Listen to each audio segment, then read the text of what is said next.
questioning? You may. Thank you. Okay, so going back to State's Exhibit 8, the Verizon records, as far as the cell site records, did you also review those for phone numbers 978-884-4418 and 603-845-7815? Yes, I did.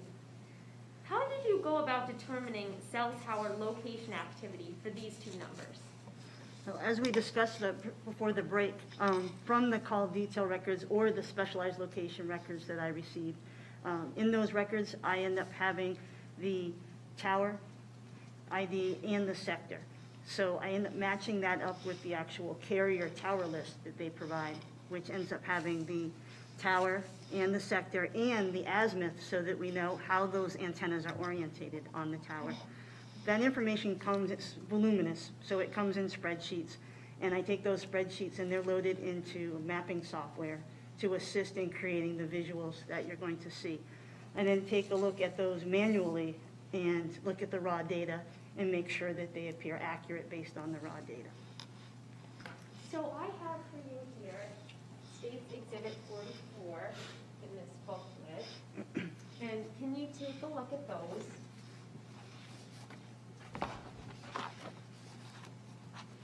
Do you recognize those maps? Yes, I do. And how do you recognize those? They're maps that I created. And are those fair and accurate depiction of the cell tower data that you reviewed as applied to a map? Yes, it is. Your Honor, at this point, we'd like to distribute copies of the maps for the jury and the court and defense counsel so everyone can follow along. Any objection? No objection. Okay. Thank you.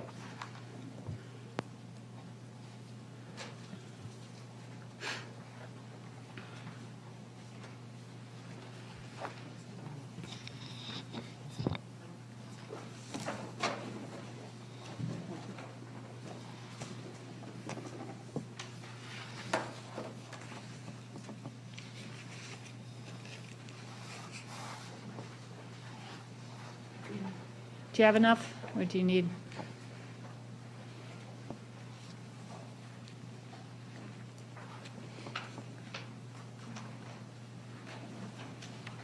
Okay, it looks like everybody has a copy. Okay. So here we are looking at this map on the screen, the first map in our booklet. And can you just identify what map we're looking at here? So you're looking at a map that depicts the towers and the sectors that are used by 978-884-4418 on April 4th, 2019 at 12:03 to 4:01 p.m. To 12:03 a.m. Sorry. Okay, thank you. Yep, 12:03 a.m. to 4:01 p.m. Before we get into the specifics, can you explain the legend right here on the right-hand side?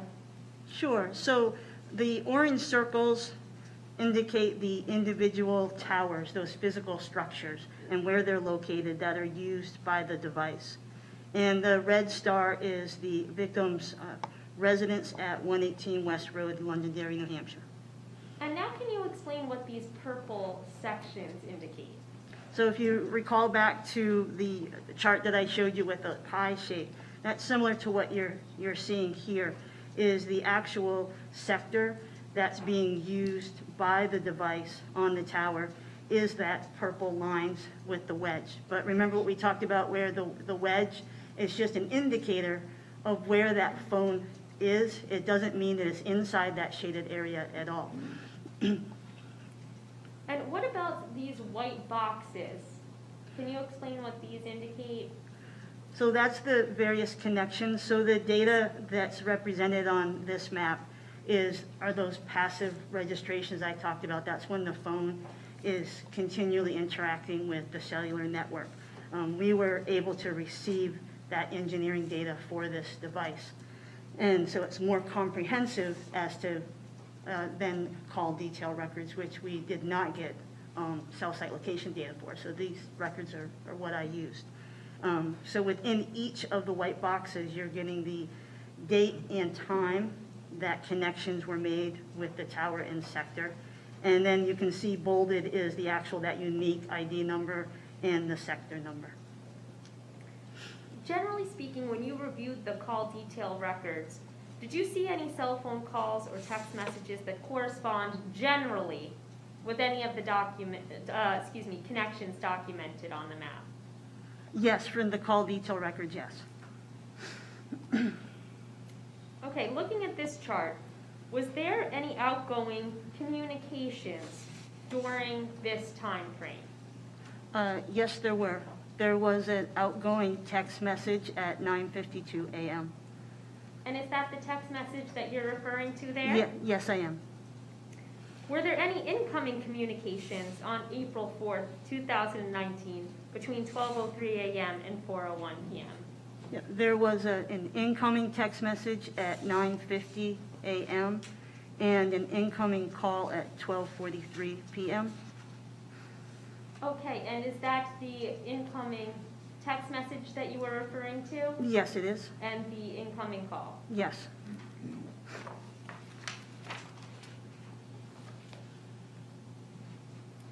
So in total, 3 communications, 1 incoming text, 1 outgoing text, and 1 incoming call. Did the phone connect with more, did the phone connect more than 3 times to a tower, though, during that time frame? Yes, it did. As you can see by all of the times in the towers that are indicated on the chart, the data was able to present to us the number of times that it actually connected to the towers and what towers it connected to. So for instance, right here, from this tower, it says there were 152 connections? That's correct, yep. During that time frame, there were 152 from that tower and that sector, yep. So why would the phone be connecting to a cell tower if it wasn't being used by someone? So as we discussed, this data reflects the actual, most passive registrations the phone is on and is continually talking to the network. So that's those registrations that are happening there from that tower. Is it abnormal for a cell phone to be stationary but to hit off of more than one tower? No, not necessarily. If you're stationary and you're within range of more than one tower, then that phone might hit off different towers as it's communicating with the network and it's looking for that best quality signal we talked about and the strongest signal. Then you may end up seeing, and plus availability is a factor as well, what's available on the network. So you might see a phone hit off of more than one tower while it's stationary. And does that appear to be the case here? It does, yes. About how many towers did the phone connect with? Was it about 2 towers while it appeared stationary? Yes, in this instance it does. The 2 that we have highlighted there appear to be the towers that when it's in the vicinity of 118 West Road that it uses those towers. So is it fair to say that 118 West Road is within their sector? Yes. So is the data that you reviewed consistent with the cell phone being within the vicinity of 118 West Road for most of the day until at least 2:16 p.m. on April 4th? For most of the day, yes, it is. Can cell tower data provide any information regarding whether a cell phone may move to a different location? Yes, it can. And as you can see on the map, you can see that if you follow chronologically with times, you can see movement of the phone as it's hitting off of different towers and sectors. Okay. So what you're getting at is there was cell phone movement by this phone at some point during that day? During that day, there was, yes. Okay, and we'll talk about that in a moment. All right, so here, let's look at States Exhibits 28 and 29, which are pictures of a truck leaving from the area of 118 West Road and returning.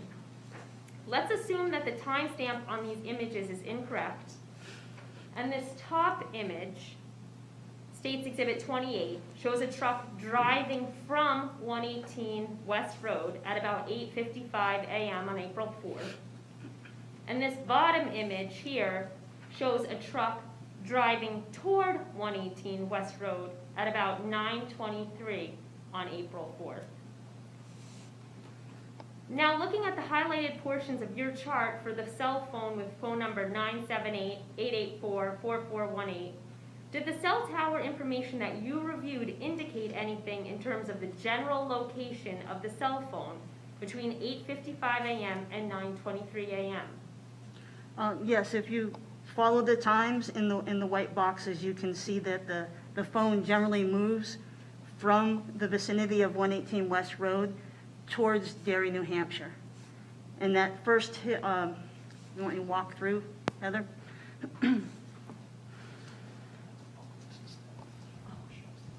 Okay, I'm sorry, if the jury could, at this point, we're gonna just pay attention right up at the screen, because this is going to actually indicate the movement that we're looking at, as opposed to all the information contained within your maps. So, if you could please continue explaining. So if you look up on the screen, the tower we talked about that's just south of that red star, that, you know, the 61115, you can see that at 8:58:08 a.m., the device is hitting off of Sector 3. And then just a few seconds later at 8:58:16 a.m., the device is hitting off of Sector 2, so on the other side of the tower. So that's what we talked about, how when we looked at the sectors earlier, when is north of the tower and then it's the other side. So there we have it on the other side. And then as you move along at 9 o'clock, 9:51 a.m., it's onto another tower, which is 61324, Sector 3. And then the device continues and begins hitting off of a tower from about 9:05 to 9:15. It's hitting off of 61263, Sector 3. And then we do have, as we talked about, it's possible that a device could be stationary and maybe hit off more than one tower. And that is the possibility when you look at that tower that's up near Derry on the map. It's hard to say, you know, that could be, in fact, just a stationary hit where the device is. And I'm just going to get a laser point next to a laser point. Is that what this might be? Yeah, I think I have one. Oh, you have it? Yep. Okay. It looked like a pen, yep. So with the detail that you just provided to the jury, can you just show them generally now with the Absolutely. time? Thank you. So if we start here, that's your 8:58, and the device is moving around the backside of the tower and then up through, and pretty much residing here from 9:05 to 9:15. All right, so now let's look at States Exhibit 29 and 30. Let's assume again that this top image is a truck driving toward 118 West Road at about 9:23 a.m. And this bottom image is an SUV driving away from 118 West Road at about 2:45 p.m. Was the data that you reviewed consistent with the cell phone remaining in the vicinity of 118 West Road between about 9:23 a.m. and 2:45 p.m.? Yes, it was.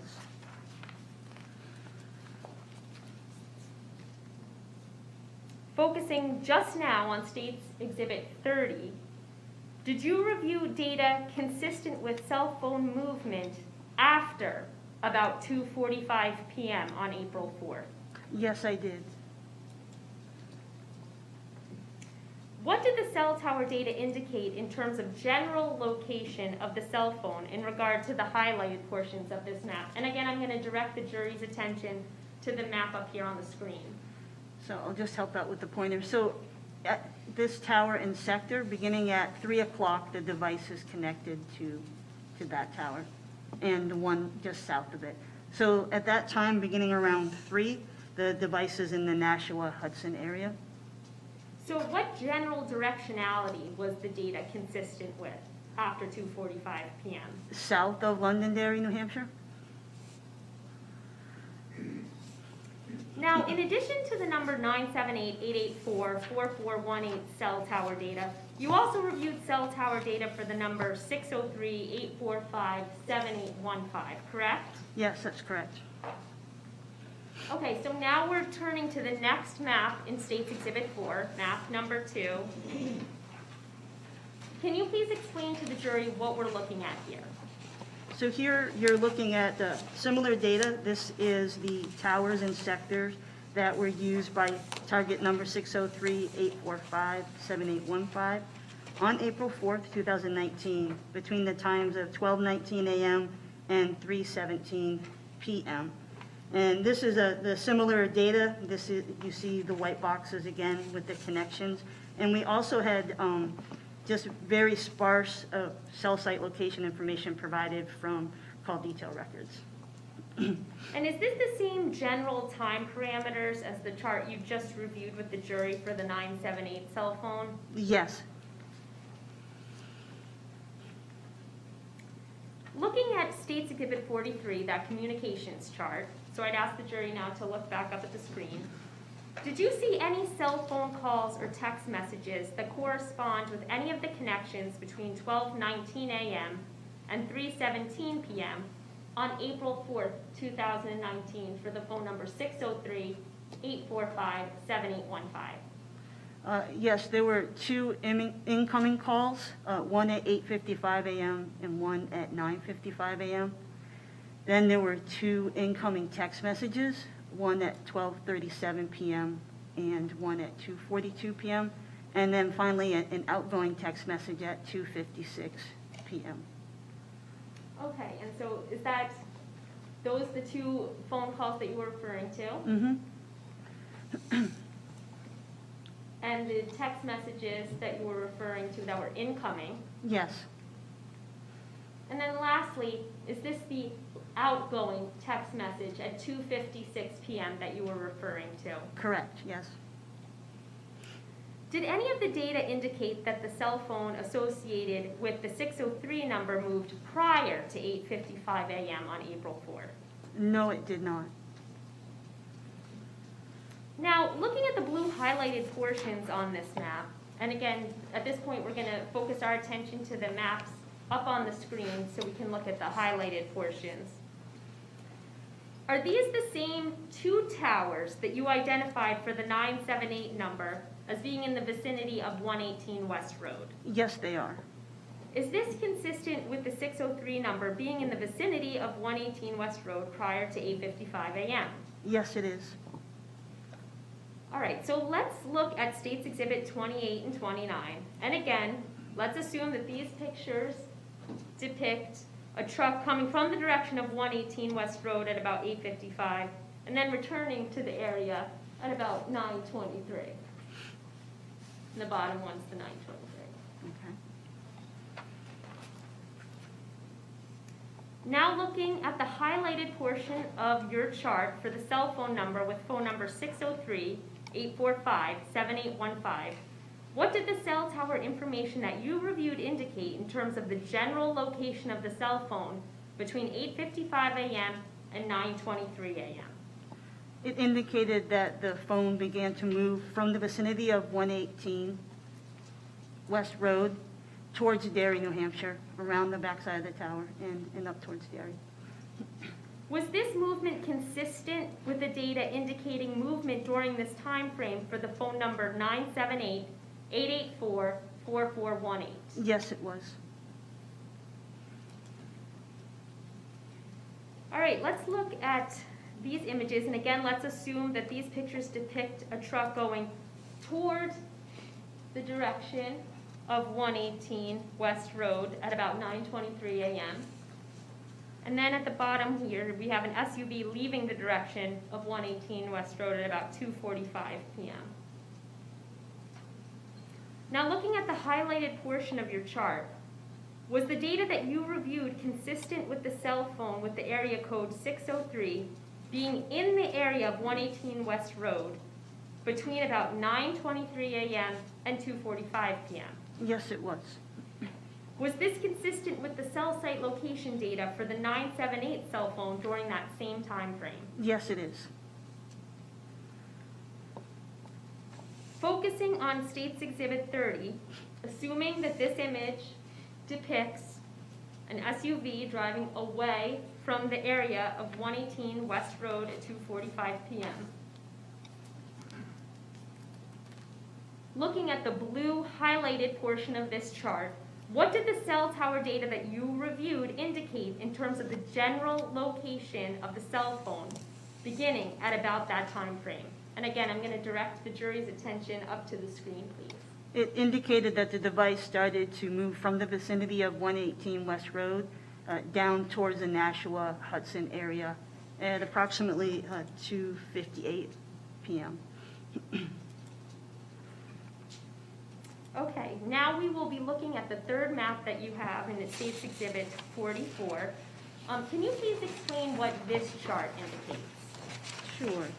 So this chart indicates the towers and sectors used by both devices on April 4th, 2019, between the 12:03 a.m. and 4:01 p.m. So basically, it's an overlay of the two previous maps that you looked at. So if one of these cell sites has both the brown and the purple color present, what does that mean? That means that they were both using that cell tower and sector at generally the same time of day.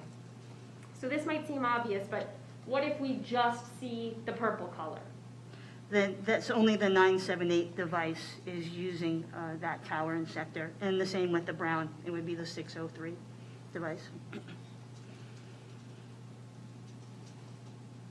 What about for this area with an arrow pointing to the pink highlighted portion for ENODE B61253, Section 1?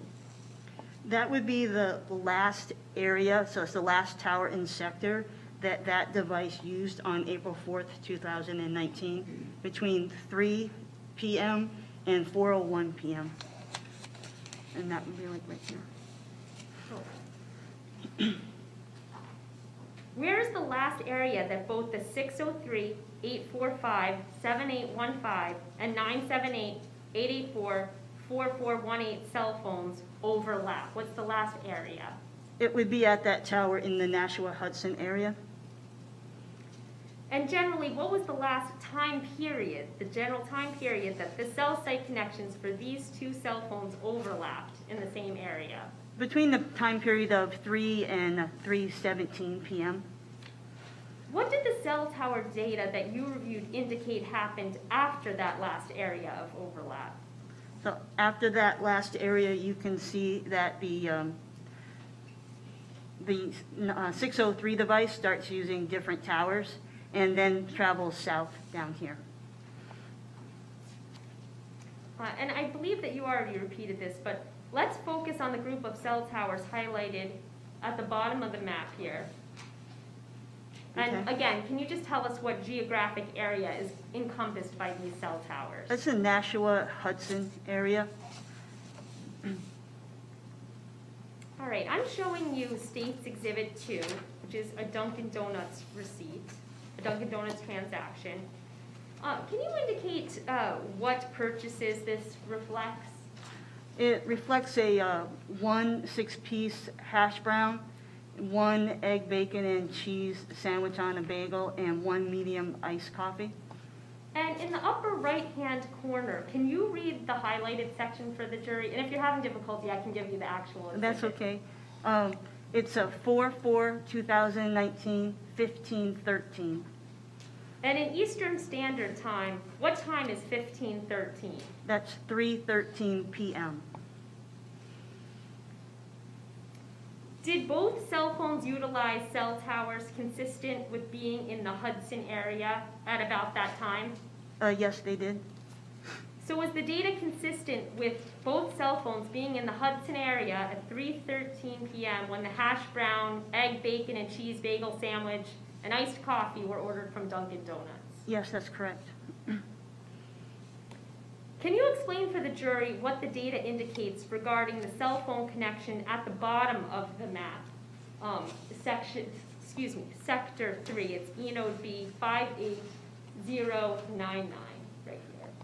So that's a tower that's located in Tingsboro, Mass. And it shows that the 603 device connected to that tower at 3:28:47 p.m. What about the cell phone with the 978 area code? What was the last general vicinity for that phone according to the cell site records? The last general vicinity is at this tower here in the Hudson-Nashua area. Okay, so let's go on to the last slide now. And this would be the last map in State's Exhibit 44. Can you please explain to the jury what this cell site map depicts? This depicts the continued movement of the 603-845-7815 device on April 4th, 2019, between 3:28:47 and 4:42 p.m. So you can see that up here is that cluster of towers that was in the Hudson, Nashua area, and then the tower that I mentioned that was in Tingsboro is here. And then it just shows that that device continued to travel south down through Massachusetts towards Connecticut. And again, this map depicts 3:28 p.m. and 4:42 p.m. on April 4th, 2019? Correct. Okay. At this point, we're done looking at the maps. We have just a few more questions left. Did the 603 number connect to any cell towers after 4:42 p.m. on April 4th? Yes, the device continued to travel south towards Connecticut. And on April 5th, 2019, did the cell site data indicate that the 603 number connected to any cell towers? Yes, it did. Geographically, where did those connections occur? At Foxwoods Casino in Connecticut. Were there any connections after about 9 a.m. on April 5th? Not according to the available data, no. What could be among the reasons that no further cell site information would be available at that time? It could be that the phone was turned off, the battery died. It could have been in airplane mode, so therefore the radio antenna was no longer able to interact with the network. Or, those are the major reasons why. Thank you. If I may just have one moment. All right, I have no further questions at this time. Thank you. Okay. Any cross-examination?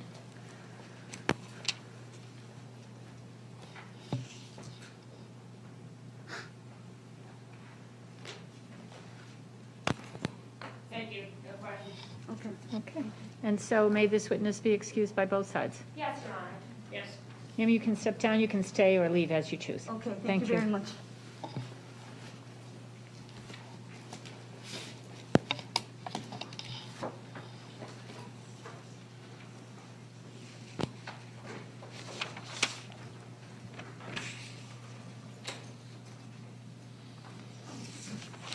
And I will collect the map from the jury at this time.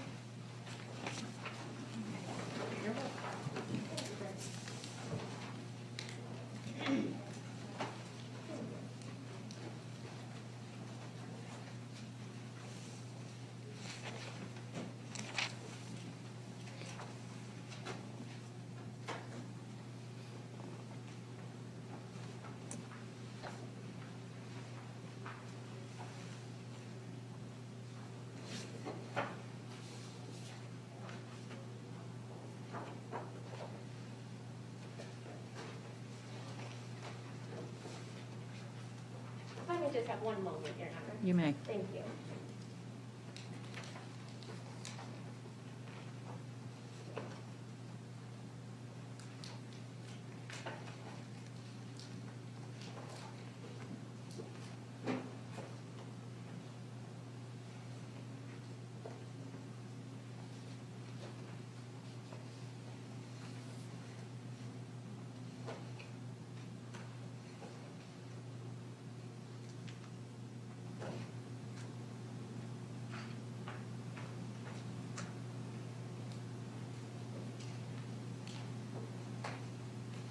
Your Honor, the state calls Officer Ethan Cohen to the stand.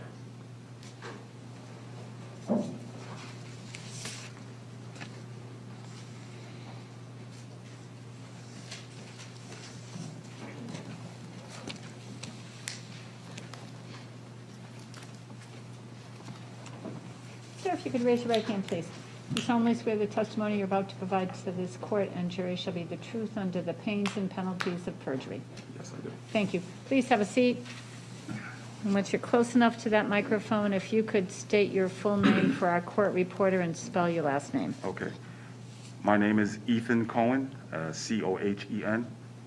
Thank you, Mr. Cohen. And I'm going to remind you that because we're wearing masks, volume sometimes of our voice is diminished, so if you could keep your voice up. Okay. Thank you. Good afternoon. afternoon, officer. Good afternoon. Are you currently employed? Yes, Where are you employed? with the Mashantucket Tribal Police Department. And can you tell us a little bit about that department? Where is it located? It's located in Foxwoods Casino in Connecticut. And in April in 2019, where did you work? At that same department. And what was your position there at that time? I'm a police officer. I'd like to direct your attention specifically to April 5th, 2019. Did you assist the New Hampshire State Police in locating William Argie? Yes, I did. Do you see William Argie here in the courtroom today? Yes, I do. Can you please identify him and describe an article of clothing that he's wearing for the record? He's over here, right next to you. He's got a purple tie on, I believe. Thank you. Your Honor, would the record please reflect the witness has identified the defendant? It will. On April 5th, 2019, where did you locate the defendant? He was inside the poker room at the casino. Were you with other officers when the defendant was located? Yes, Were some officers wearing body cameras during that interaction? yes. I'm showing you State's Exhibit 14. Do you recognize this? Yes. And how do you recognize this? My signatures are, my initials are on there. And do your initials indicate that you've viewed the footage contained on State's Exhibit 14? Yes, And is this body camera footage from April 5th, 2019, portions of it? That's with your correct. interactions with the defendant yes, and others' interactions with the defendant? yes.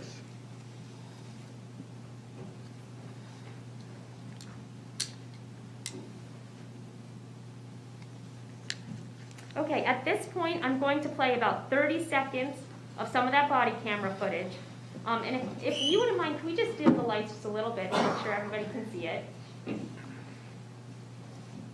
then after we view this, I'll have some questions for you.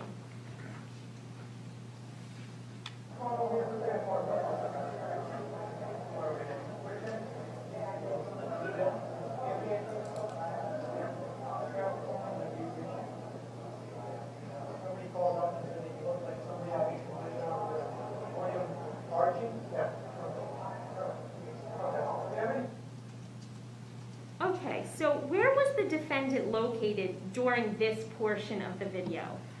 That's the poker room inside of the casino. All right, and who is this officer that was seen getting him from the table and speaking with him afterwards? That was Captain Potts. So after the defendant was located in the poker room, was he brought outside? Yes. What happened when he was outside? The captain spoke to him, and basically after a few minutes, he indicated that he had tried to hurt himself by committing suicide. And at that time, the decision was made to transport him to the hospital. Did he make any statements at that point about, he indicated that he tried to kill himself? Yes, Okay. And so was he actually taken to the hospital? yes, Did you remain with him for a period of time when he was brought to the hospital? yes, Do you recall being with him at the hospital for at least a half an hour? yes, And were you also wearing a body camera at that time? yes, I was. Okay. At this point, I'm going to play about 3 minutes from the body camera footage for the jury, and then I'll have some questions for you. Yes, and if you could dim the lights, that would be great. Thank you.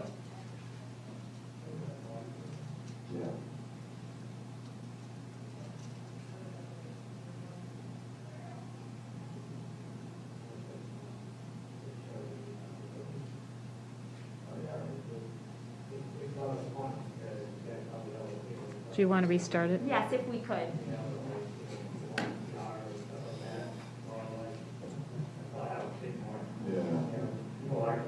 I'm sorry, we're just going to start that over again, turn the volume up a little bit, and try this again. Thank you very much.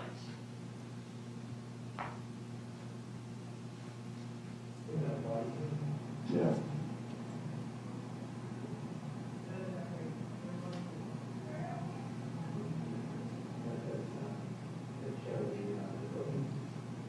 Do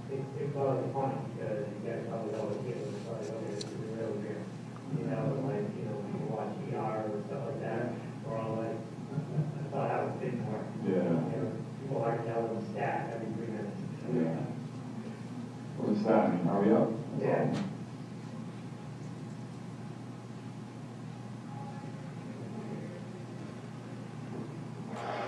Somebody else, yeah.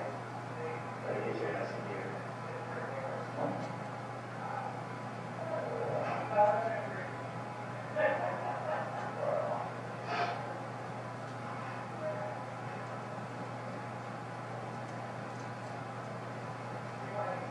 I see all the people selling their plow trucks now.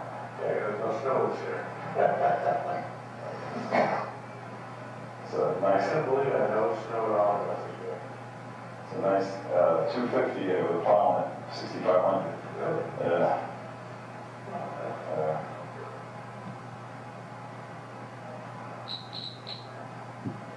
I wanted to do some plowing this way, but then I just lost the motivation. Yeah, do you not plow? No.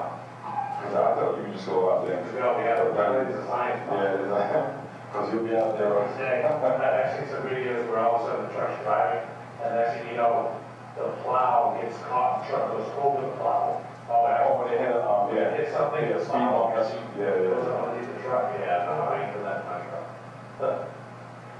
And if you have a bunch of accounts, you need more than one truck. Oh, yeah. Because and they break down all the time.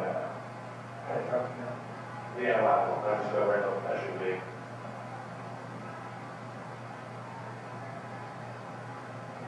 Hi there. How you doing? Yeah. How are you? Harley, nurse practitioner here with medical providers. What's going on? See you guys. Okay, and did you do a result with it? Okay, we'll figure it out. Just, I'll let you know. Okay, so you want to hurt yourself? When did you do this? What time? In the morning or night? Morning? Okay, so we're going to grab it. That's a lot.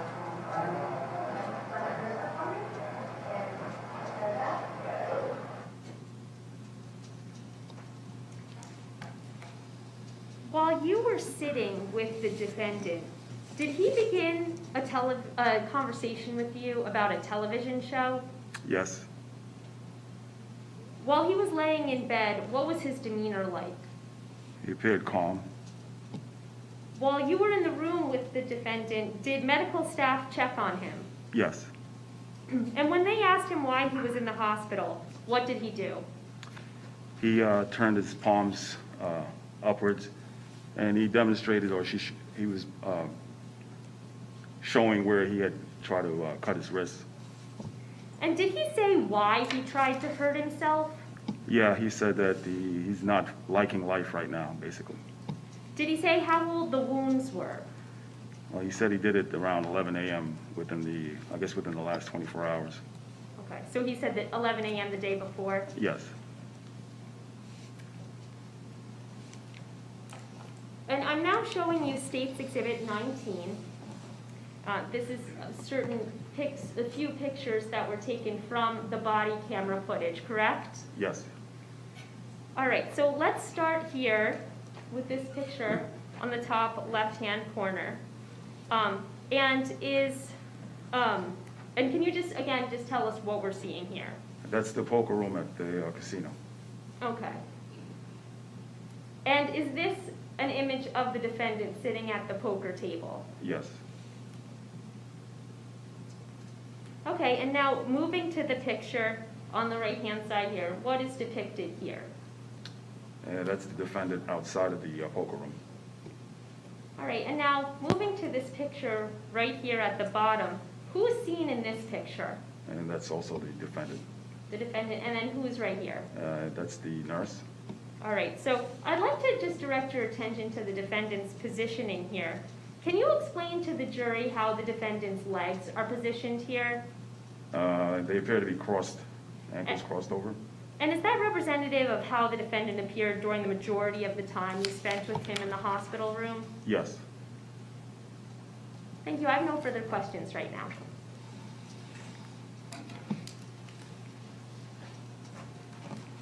Mr. Argie said, "I'm so relieved," when you and the other officers first approached him. "I'm relieved that you found me." Well, I wasn't the actual officer that handcuffed him, brought him out of the poker room. I was actually standing outside. But what I'm saying, you've heard of before. Yes, I've heard it on, yeah. And in terms of postures and Mr. Argie's posture and stuff, you've never met Mr. Argie before. No. Thank you. Any redirect? No, Your Honor, thank you. Okay, and may this officer be excused by both sides? Yes, Your Honor. Okay, sir, you can step down, you can stay or leave as you choose. Thank you.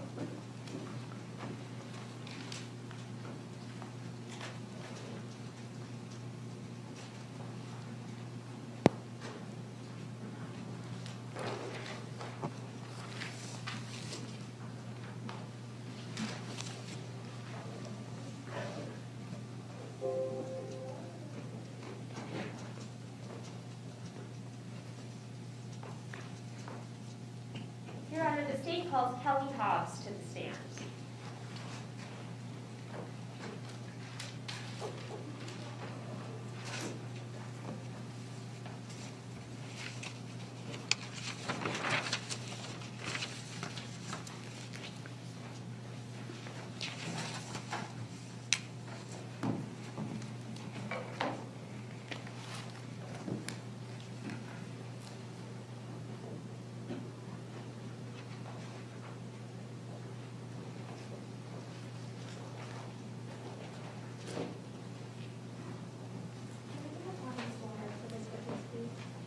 Thank you.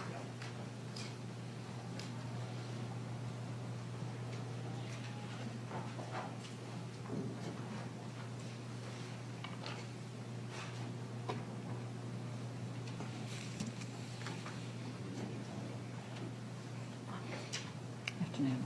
If you could raise your right hand, please. Do you solemnly swear the testimony you're about to provide this court and jury shall be the truth under the pains and penalties of perjury? Yes. Thank you. Please be seated. And if you could get close enough to that microphone and then tell our court reporter your full, Sorry. If it's too close to you, then okay. It's great right there. and if you could state your full name for our court reporter and spell your last name. My name is Kelley Louise Hobbs. Last name is Hobbs. Thank you, Ms. Hobbs. I want to remind you that because you're wearing a mask, it somewhat impedes your voice, so if you could try to project just a little bit more than you'd normally. Sure. Thank you. Good afternoon, Ms. Hobbs. There's also a water there for you. Thank you. It's my understanding your voice is a little hoarse today. Correct. If you need a break at any time, please just let us know and we can take a break and let you have some water and kind of. Okay, thank you. Okay. So, Ms. Hobbs, are you familiar with William Argie? Yes, I am. How are you familiar with him? He's my brother. Do you see him in the courtroom today? I do. Can you please identify him and describe an article of clothing he's wearing for the record? He's right there, and he's wearing a purple tie. Your Honor, would the record please reflect that the witness has identified the defendant? It will. Ms. Hobbs, did you also know Maureen Argie? Yes. How did you know her? She was my friend, and then later my sister-in-law.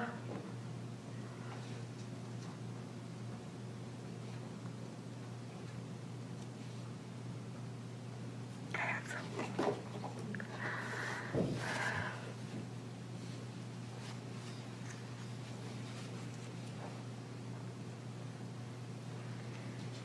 For about how long had you known Morin in 2019? Approximately 22 years. Where did you two meet? We met in college. How would you describe your relationship with Morin? Maureen was a very good friend of mine. Did you keep in regular contact with Maureen over the many years that she was your friend? I did. Who were other friends of Maureen? Megan. She had a friend named Cindy. Those are the two that come to mind. From the many years of friendship that you shared with Maureen and what you saw, Did she have any health or medical issues in her adulthood? None that I'm aware of. Was Maureen ever hospitalized for illness or medical condition in her adulthood other than for pregnancy? None that I'm aware of. Over the many years that you were friends with, spoke with, and interacted with Maureen, how would you describe her general demeanor?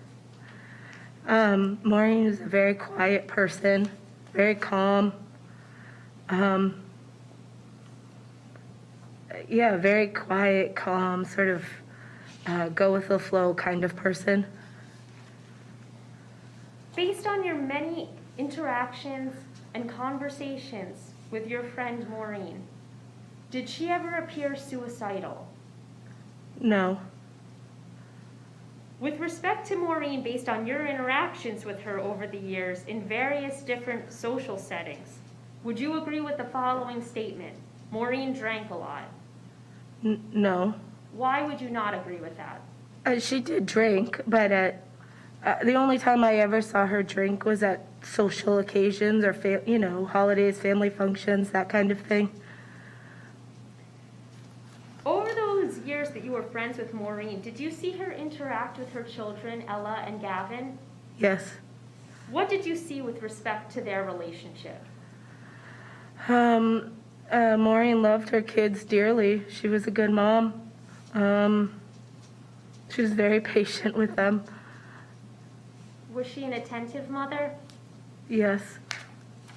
Did she care and provide for her children from what you saw? Yes. From what you saw of Maureen's interactions with her children and discussions that you had with her in the weeks before she died, did she have any any intention of leaving her kids? No. What about relinquishing primary custody of them to the defendant? No. Based on your relationship with Maureen over the years, how would you describe her schedule? From what I know, Morin was very routine person.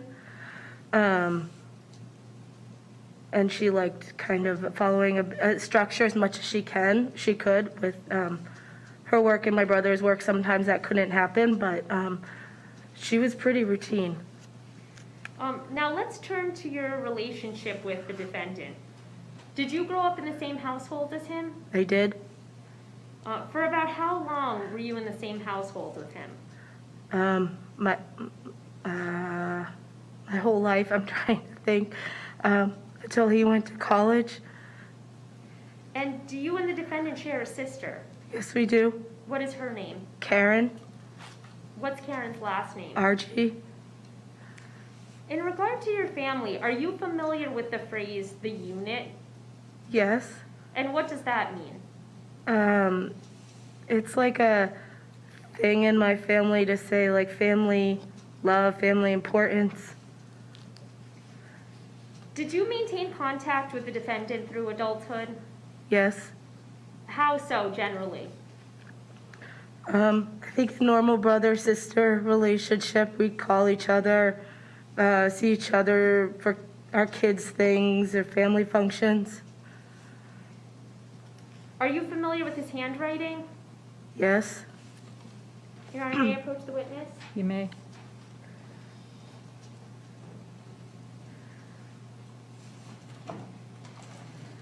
I'm showing you State's Exhibit 90. Do you recognize the handwriting in State's Exhibit 90? Yes. And whose handwriting do you recognize that to be? That's my brother Bill's. From the time that you've spent with the defendant, who did you know to be his friends in 2018 and 2019? He had his friend Dan Larachelle, and he had a friend named Ray. I don't know how close they were around those years, but I would say that they were his closest that I knew of. And within your family, who was the defendant closest with? I would say my mom, Brenda Quinn. How would you describe your mother's relationship with the defendant? Supportive,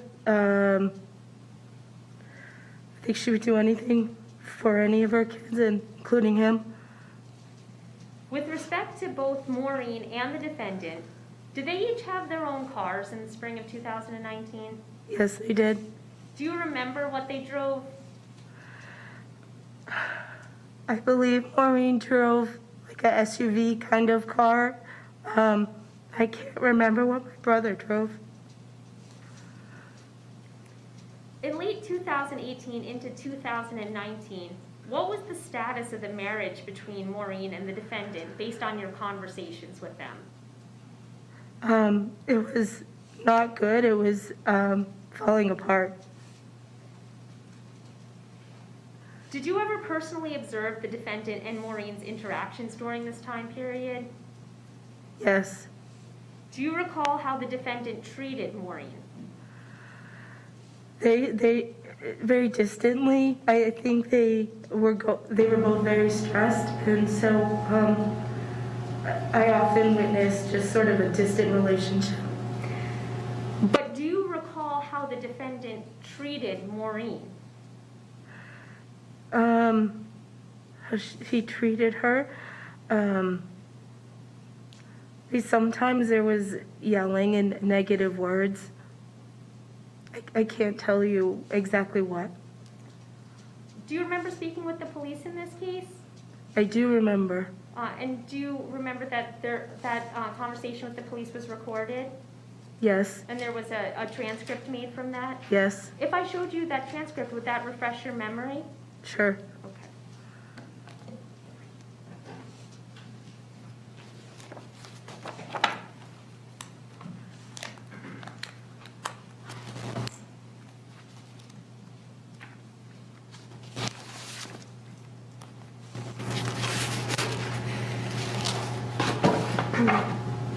Page 47 and 48. If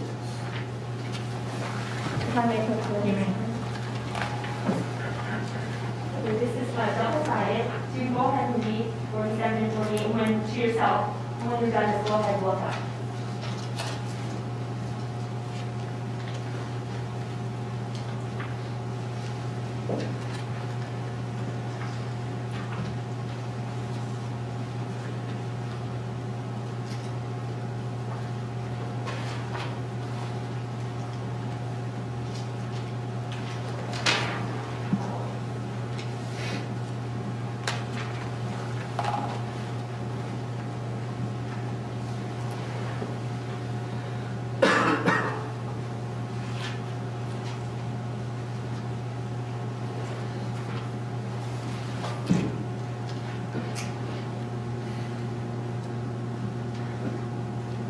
Did that refresh your memory?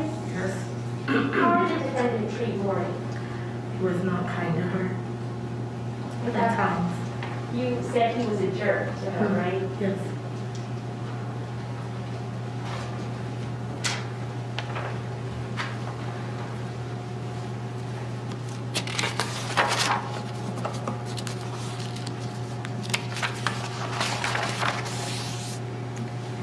In addition to seeing the defendant treating her unkind, as you said, and seeing that firsthand, did he also talk to you about his relationship with Maureen and about divorce? Yes. Was this a single conversation or discussions the defendant had with you repeatedly over time? We had a few conversations. Do you remember some of the things that the defendant talked to you about regarding his feelings toward Maureen and his relationship with her? Yes. And what were some of those things you remember? That he went back and forth between wanting a divorce and not. He was very upset. At times he wanted to leave the state and start somewhere new. And other times he was worried about losing custody of the kids or not being able to see them as much. And then, he was worried about losing some of his money, like paying, So he kind of went the gamut with his concerns about divorce. Do you remember him being angry towards Maureen during these conversations? angry towards Maureen. When he would talk to you about? Oh, yes, he was angry, yes. Now, you mentioned that he would talk about moving. Do you remember where he would talk about moving? I believe it was South Carolina or North Carolina, and at one point he also mentioned moving to Massachusetts. Do you recall him complaining to you at all about Maureen and her financial contributions? Yeah, it upset him that she didn't make more money. Did the defendant talk to you at all about where, do you remember him talking to you at all about where he was going to go if they got divorced? No, I mean, at times he would say he was going to go to South Carolina or North, and like I said, I couldn't remember one of the Carolinas. And then other times he felt like he wasn't sure where he would go if they got divorced. Do you remember what the defendant's demeanor was like and his tone was like when he spoke to you about his problems with Maureen? Yeah, he was upset. Do you remember what else his tone and demeanor were like? I mean, he was angry. Yes, Yes, he was angry. all right, so let's talk about the defendant's comments about moving to North Carolina or South Carolina. Can you tell the jury about your conversations regarding why specifically he wanted to go there? Sure, he wanted to go there. He was offered a job in one of those states, and he really wanted to go, and Maureen did not want to go. And so I think thought after the divorce that would be an option for him to go to one of those states and either apply for the job again or a new job. Do you remember what the defendant said to you regarding Maureen's impact on his professional life? No, I do not. If I showed you your transcript, would that refresh your memory? Sure.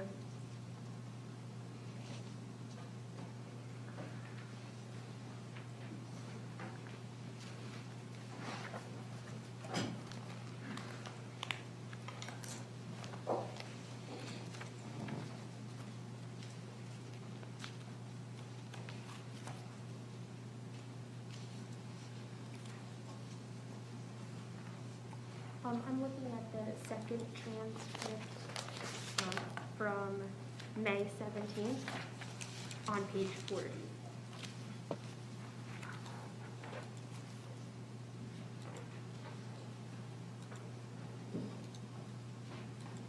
There you go. If you just take a look at that and just look up when you're done.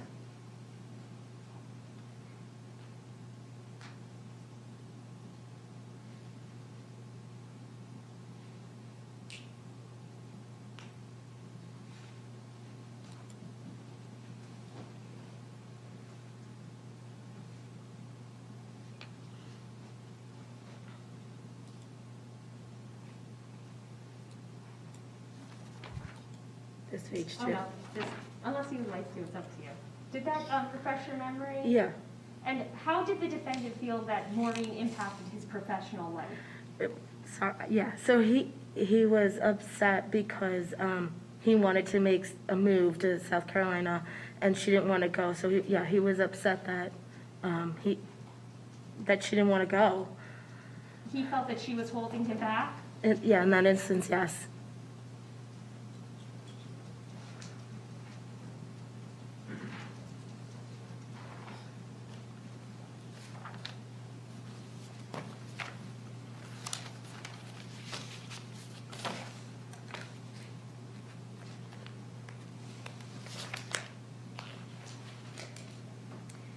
In addition to the defendant's marital issues with Maureen, do you remember what the defendant's job status was in late 2018, early 2019? I believe he was working per diem as a physician assistant. I don't believe there was a full-time job. Okay.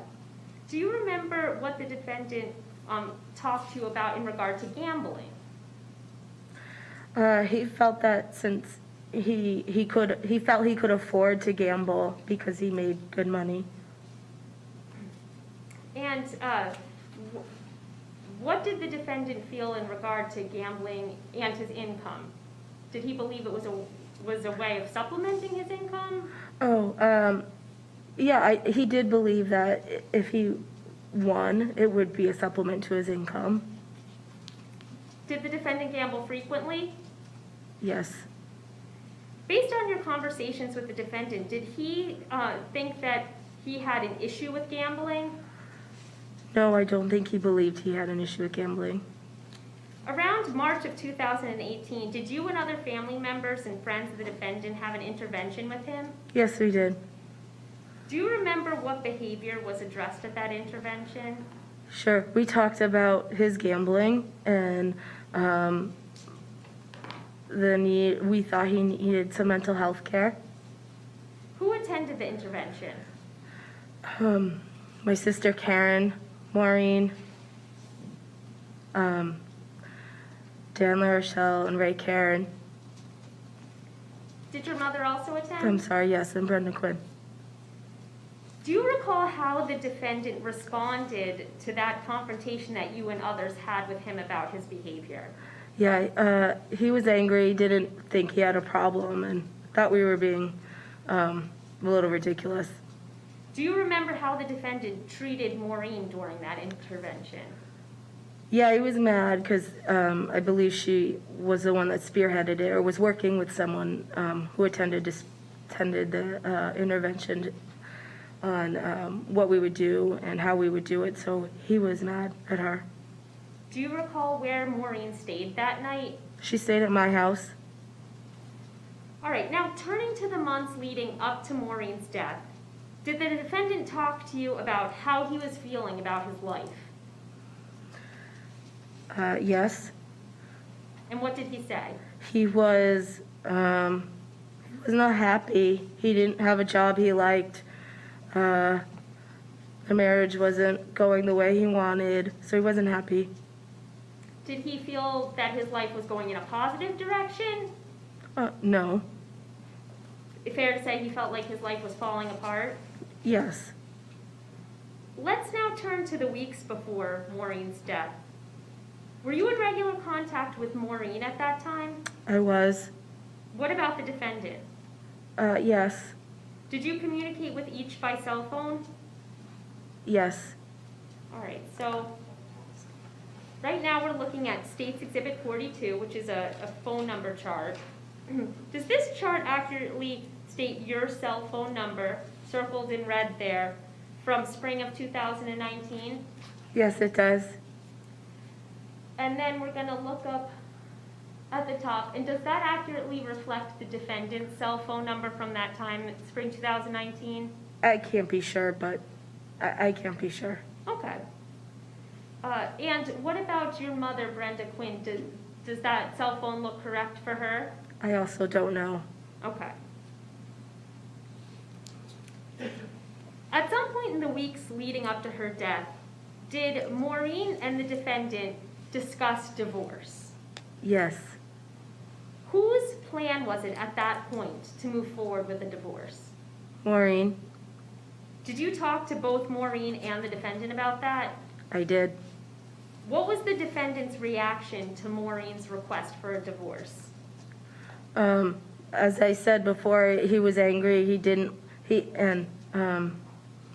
emotions really ran the gamut between wanting the divorce to not wanting a divorce and not wanting to give up custody or money.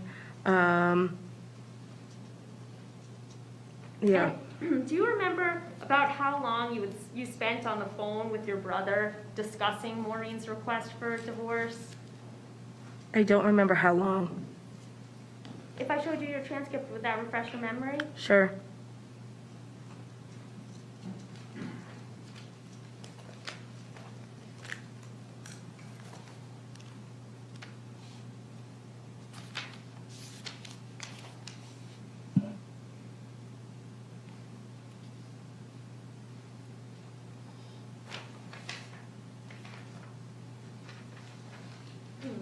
from the second transcript, page 39 or 40. Yeah, I'm ready, thank you. You may. There you are. You can read 39 and turn to the back page of 40 as well, and when you're done, just look up.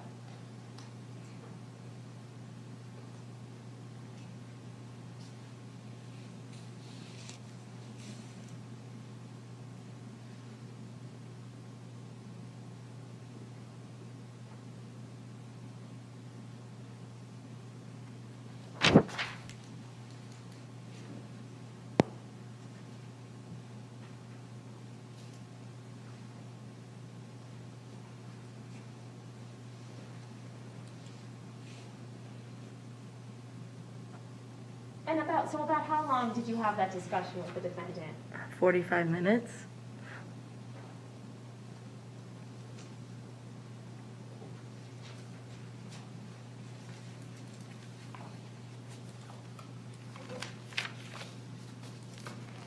Now, when you would talk to him, the defendant,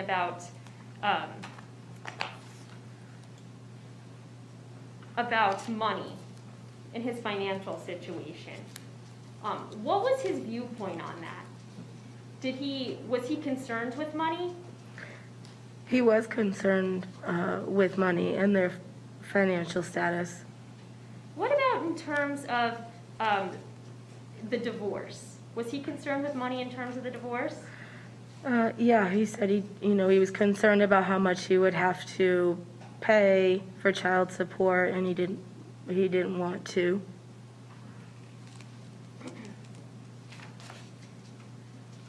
And now, what was the defendant's job status during the weeks prior to Maureen's death?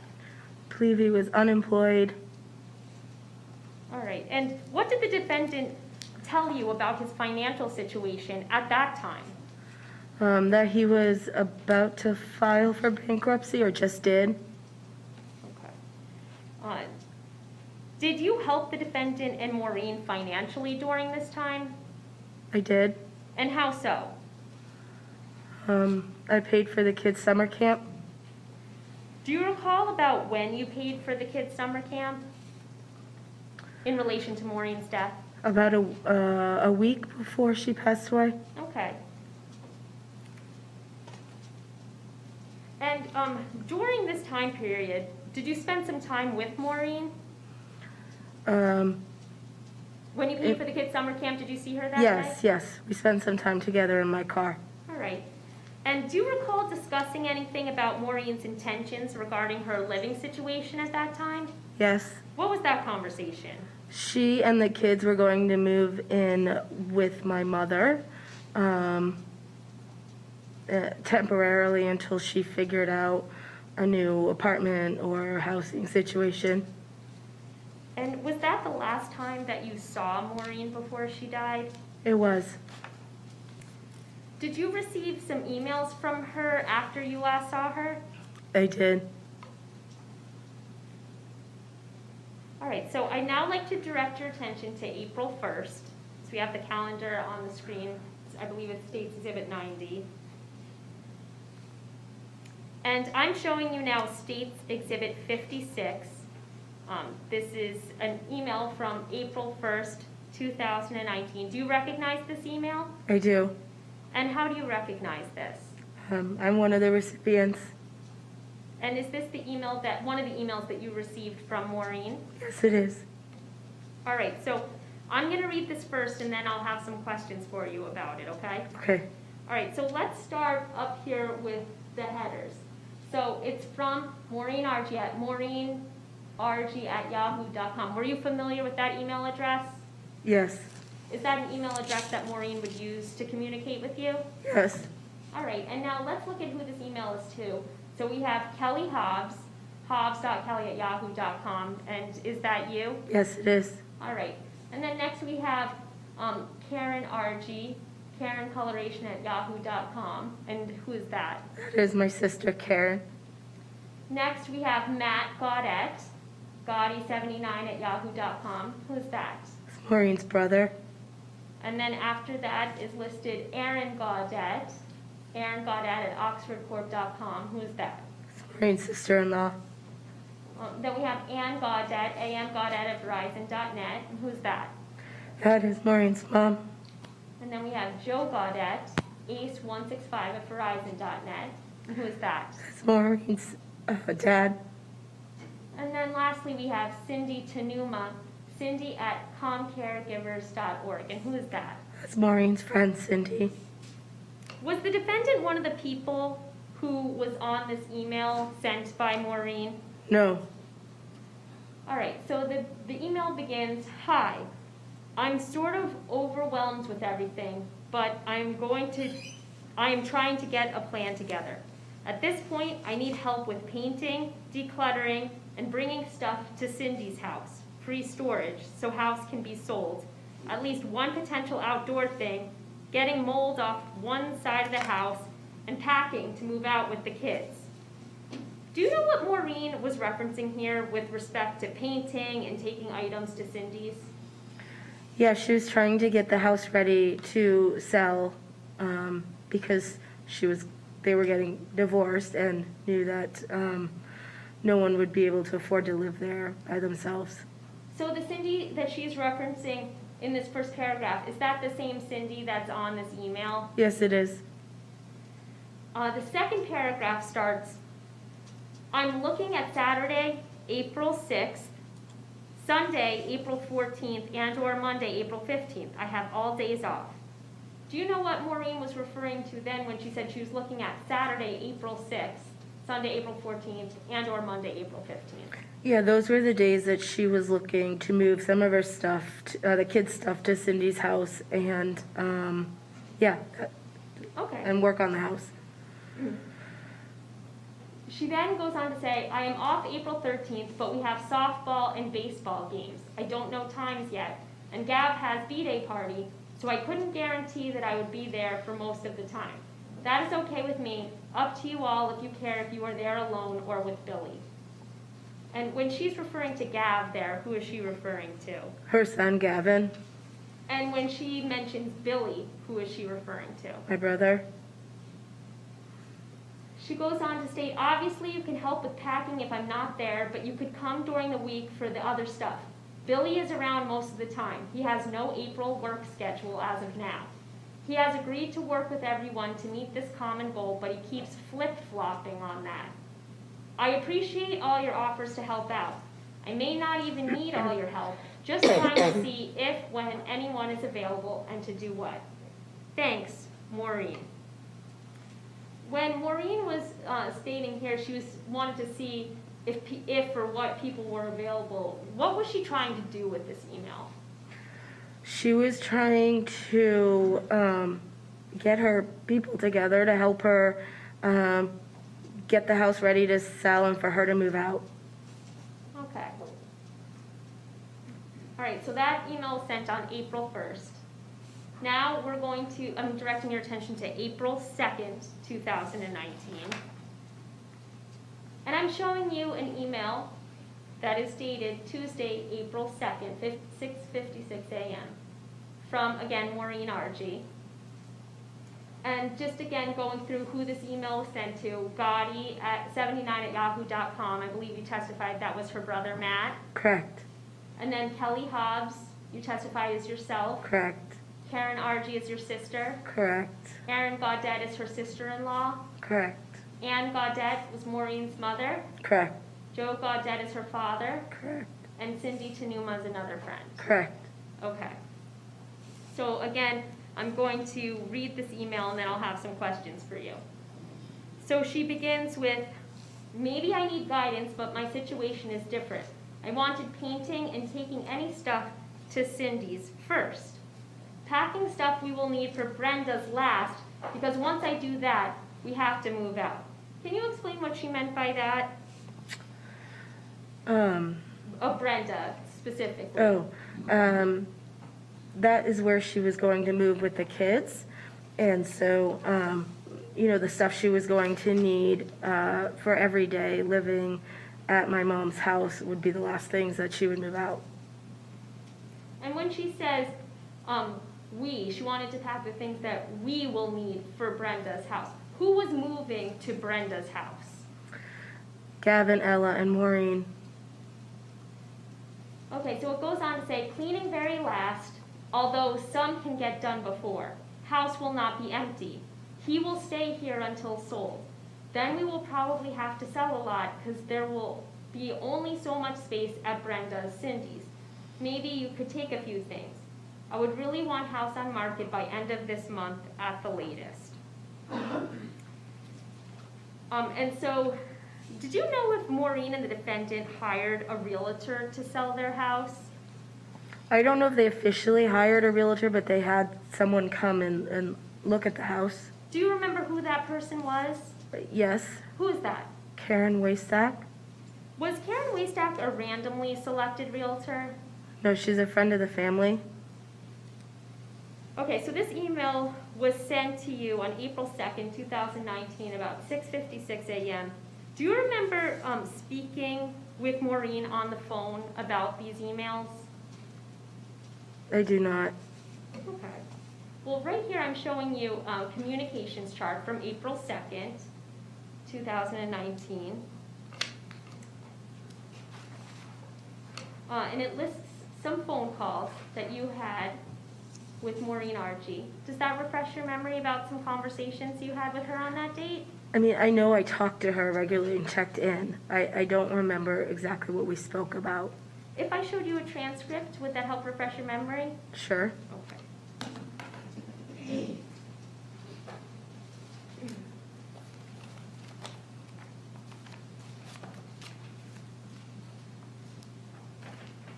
I'm showing from the first transcript, page 33 and 34.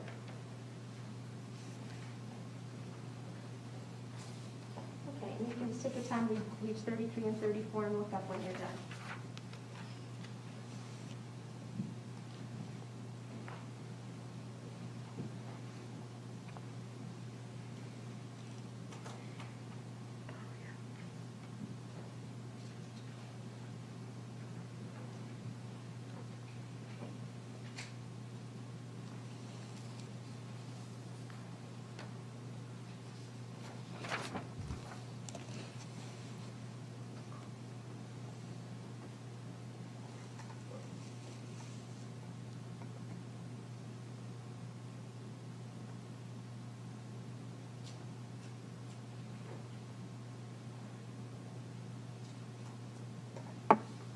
Yep.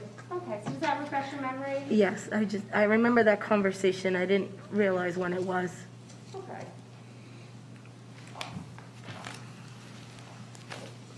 All right, so what were some of the things that you spoke with Maureen about during that conversation? We spoke about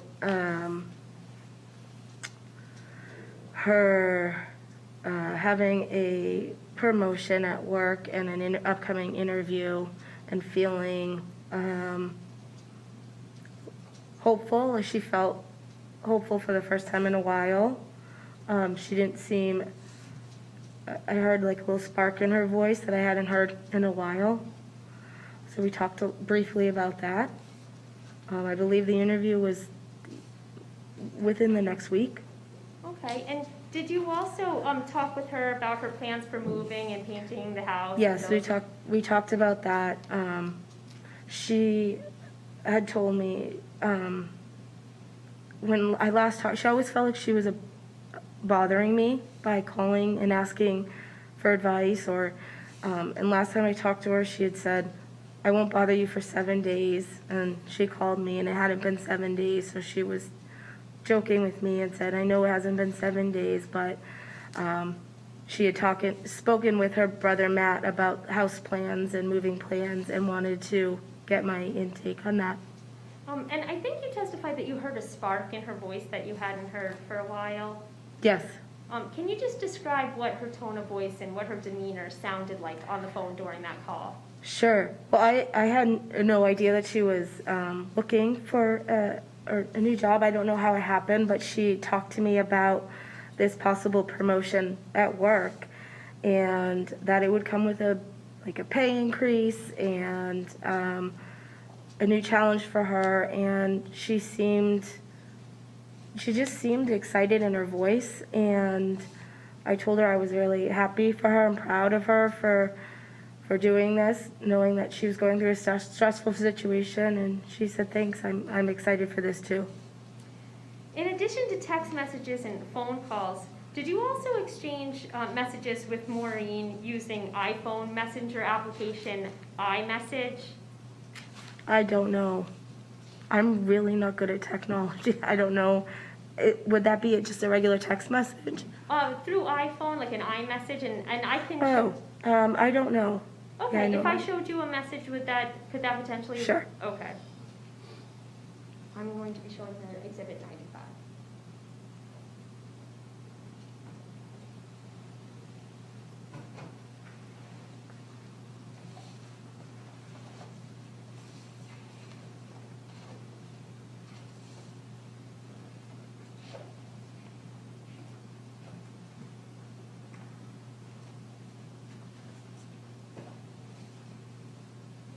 Okay, there you are. You can go ahead and just kind of flip through those. This is State's Exhibit 95 for identification.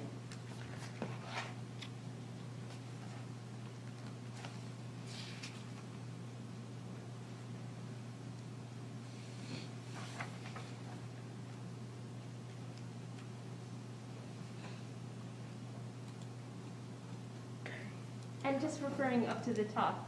Oh, yes. Okay, so those are all Yes, messages those that are you exchanged with her? Correct, yes. Okay.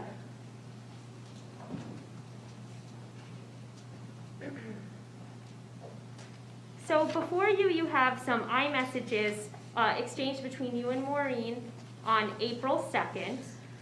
And is it fair to say that you exchanged about 10 messages beginning at around 6:56 p.m. on April 2nd? April 2nd? I'm sorry. Oh, that's fine. Take your time.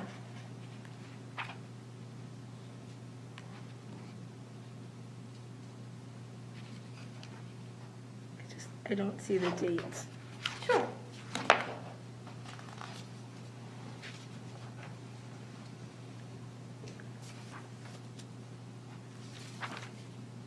Oh, Yes, we'll be okay. beginning with, Yes, I see them now.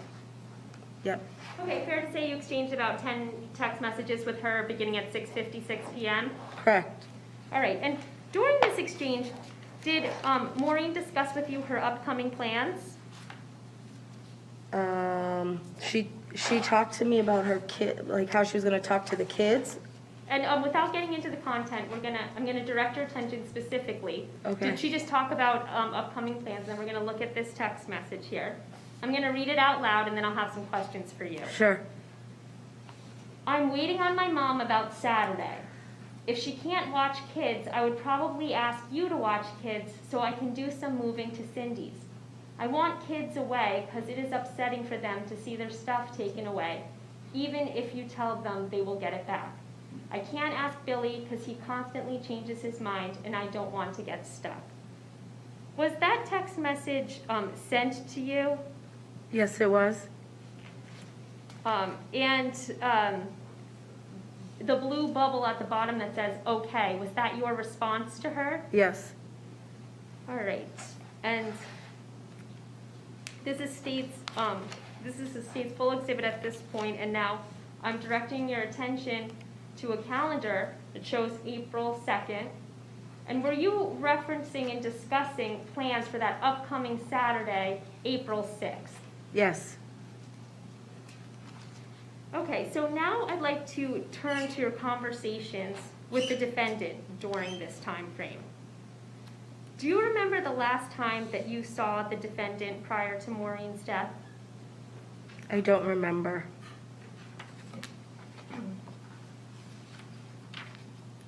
Okay. And well, I'm also now showing you State's Exhibit 43, which is a communications chart.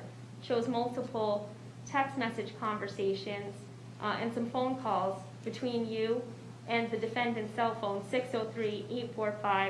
603-845-7815. Is it fair to say that you communicated with the defendant on March 29, 2019? Yes.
I'm showing you some text messages here.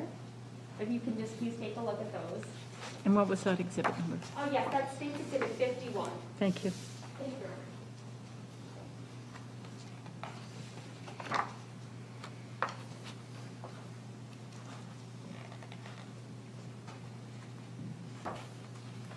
Okay. So this is State's Exhibit 51 I have up on the screen now, so I'm going to direct your attention down here to Friday, March 29th. So this text exchange begins with, "How you doing?" Was that sent by you or received by you in the green? That was sent by me. Okay. And this text message to the defendant, the response you then got is, "Not good, but surviving." Correct. So that was sent by the defendant to you? Correct. All right, and then you respond, "What are you doing this weekend?" Correct? Correct. And then it might be a little bit hard to see up at the top there. But you then say, "Well, I guess this is to be expected. This is a shitty time for you." Is that in response to him saying that he was not good but surviving? Yes. So he then responds to you, "Packing the house up with Maureen. You still at conference?" That's sent to you from the defendant. Correct. And you respond, "No, I'm home." Right? Correct. And then he responds, "Mind if I call or are you at work?" Correct? Correct. And then you respond, "I'll give you a call in a couple minutes," and he says, "Okay." Is that accurate? Yes, it is. Okay. All right, so now looking at the cell phone communications chart, it shows that you did have a phone conversation with him for about 35 minutes. And then this is March 31st, 2019, with a phone call lasting one phone call lasting about 45 minutes. Were the topics discussed during your communications on March 29th and 31st about the same type of topics? Yes. And do you remember some of the things that you spoke with the defendant about on March 29th and March 31st? I don't remember much, but what I do remember is talking about his options of where he could move. That's what I remember. Do you remember anything about him talking about going to school? The kid, no. If I showed you your transcript, would that help refresh your memory? Sure.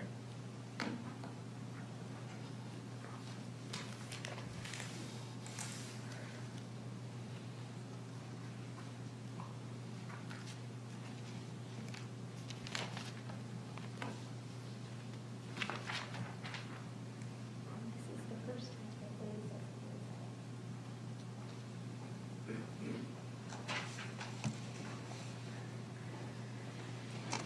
This begins right at the bottom of 35 and goes into page 37. So go ahead and take a look. Look up when you're done.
Yep.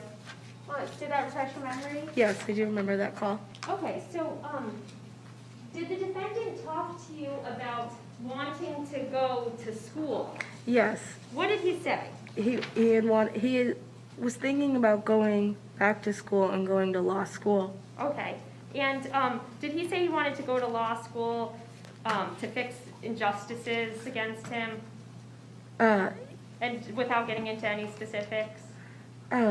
Yes. Okay. And what else did he talk to you about during that call that you remember? He didn't.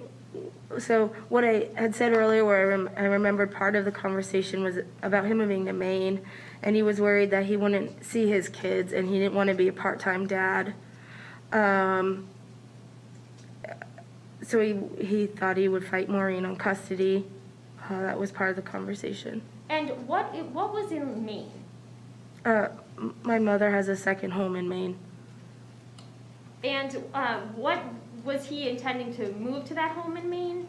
That was a potential option for him, as and I think was what he had agreed to do to sell the house. And how did he feel about his planned living situation to go and live in Maine? He didn't want to live in Maine.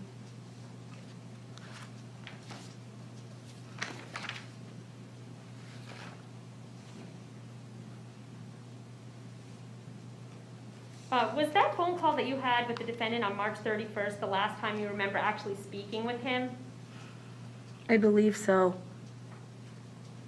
Okay, again, now I'm just looking at the calendar, so we're talking about conversations on the 29th and the 31st. When the defendant talked to you about his, the plan for him to go out and to move to Maine, and for Maureen's plans to move out and take the kids, what was his tone like? He was angry. He was upset that this is what was happening. He didn't want to leave his house. Now I'd like to direct your attention to April 4th, Thursday, April 4th, the day that Maureen died. Did you talk to your sister, Karen, that evening? I did. What did your sister tell you, just generally? That the kids weren't picked up at after-school program, and and my mom were with them, and they didn't know where Billy and Maureen were. Based on that, what did you do? I drove to their house. Did you do anything else?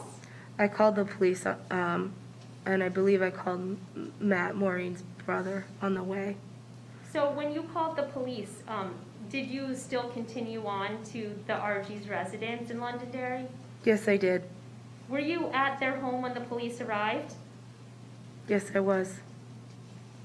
Okay, so now looking at State's Exhibit 43, this is the chart for April 4th, shows that for Maureen's phone, that you tried calling her at 7:38 p.m. Did you speak with her that night? No, I did not. And now for April 4th, 2019, for the defendant's phone, it shows that you tried calling him at 7:44 p.m. Did you speak to him that night? No, I did not. If I may just have one moment. I have no further questions. Thank you. Okay, we're going to take the afternoon recess.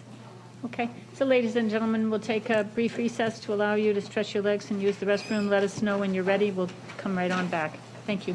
You can step down too. You can do that now before they start scooting by. Sorry. You can step down if you'd like now before they. Thank you.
Oh.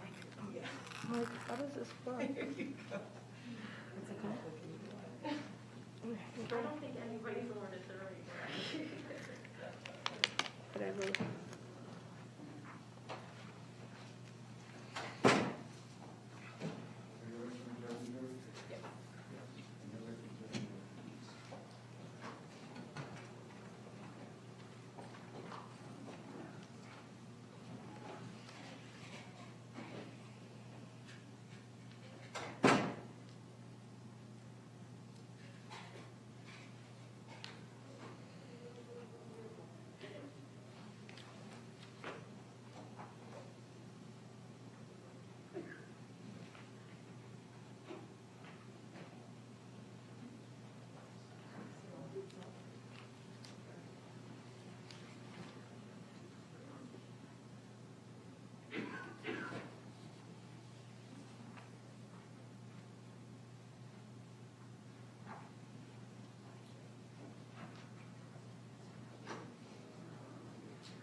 seated.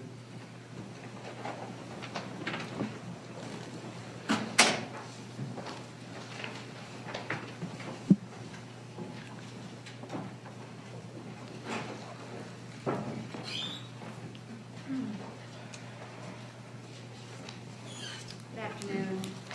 Good afternoon.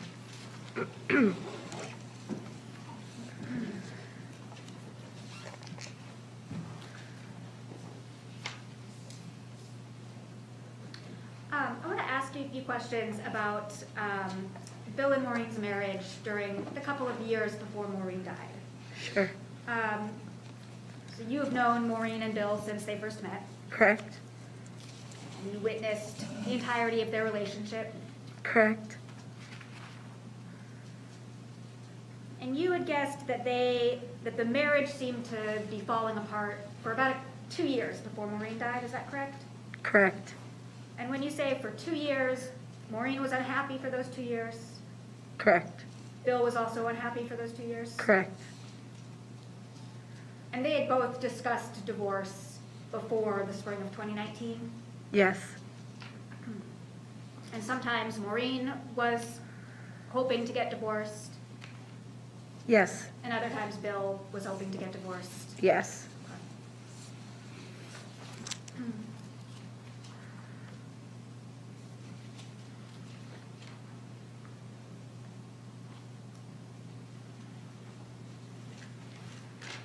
During the 15 or so years that they were together, you never saw any physical violence happening between Bill and Maureen? No.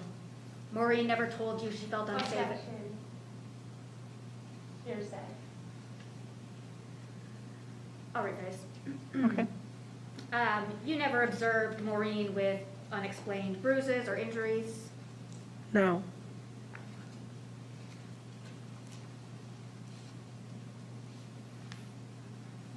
You never had any specific safety concerns when it came to Maureen and Bill? No.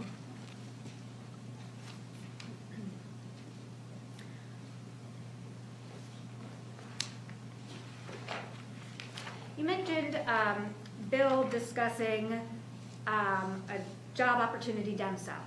Is that right? Correct. Okay, he was hoping to move down south for work, Correct. but Maureen didn't want to move. Correct. After the divorce, moving down south would become an option for Bill, Sure. presumably? Yes. Okay.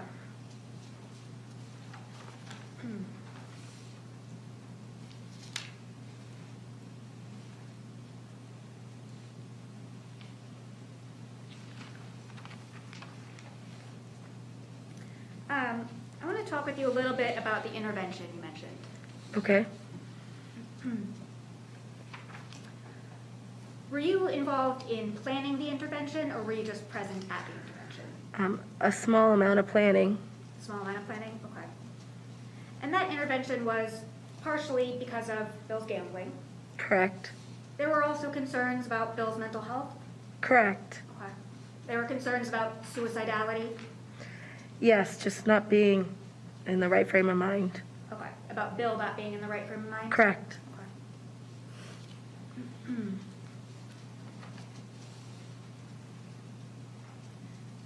And after the intervention, your concern about Bill's mental health grew more pronounced. Is that correct? That is correct. And you would check in with Maureen about Bill's mental health? Yes, I would. Okay. There was not a professional interventionist at the intervention, was there? No, there was not. There was no psychologist present in the room? No, there was not. No one was facilitating that conversation? Correct.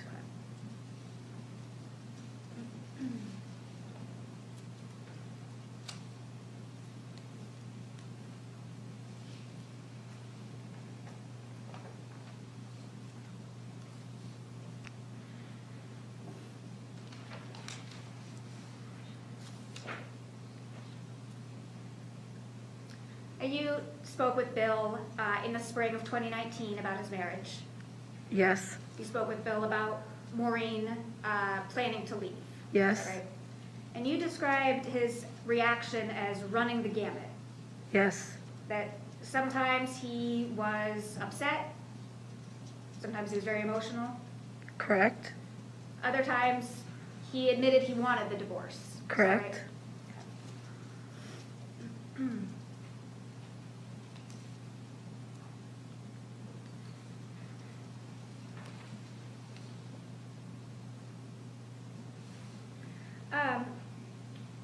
And you spoke with Maureen about her plans, Yes, I did. about her plan to move into Brenda's house. Yes. She was going to be moving there temporarily. Yes.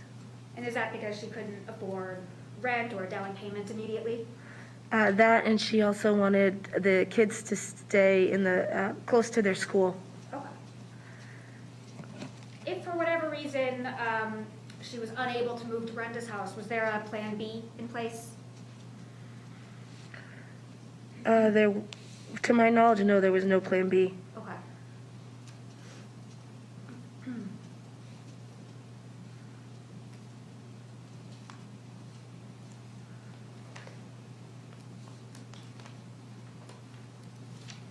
And you were included on that email where Maureen is asking for help. Yes, I was. She stated she was overwhelmed with everything, is that right? Yes, She needed help packing, correct, she needed a place to live, correct, she needed help moving, correct, she needed help getting the house ready to be put on the market. correct. You mentioned that at that time, Maureen sounded hopeful, Yes, that it was the first time in a while you had heard her sound hopeful. correct. She had been unhappy for some time before that. Yes,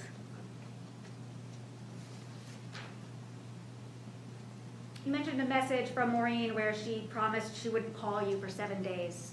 yes, She felt like she would be a bother if she called. yes, that was her general demeanor. She never wanted to be a bother to anyone. She never wanted to be a bother. She didn't want to burden you with her problems. Correct.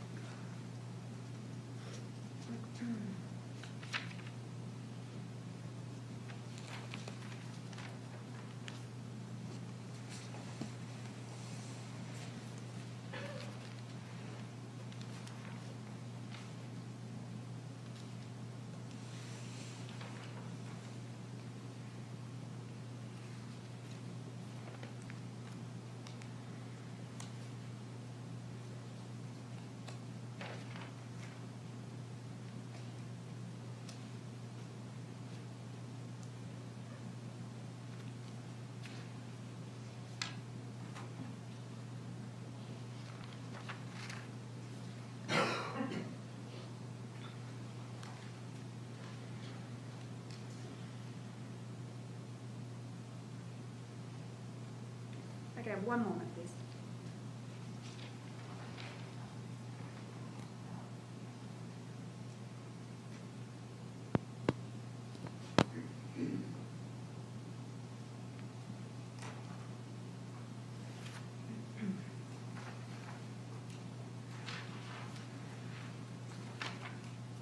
When you spoke with Maureen in the spring of 2019, she told you she was planning on leaving the marriage.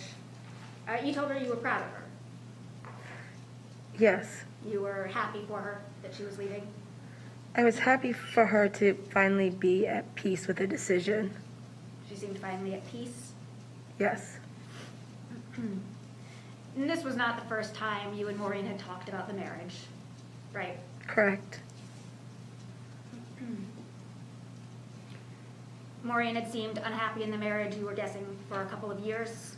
Correct. And you didn't think the marriage was very healthy I did not. for either of them. Correct. And you would encourage Maureen to consider leaving, Yes, but Maureen was never ready to leave, that is right. not until spring of 2019. I have nothing further. Any redirect? Briefly, Your Honor.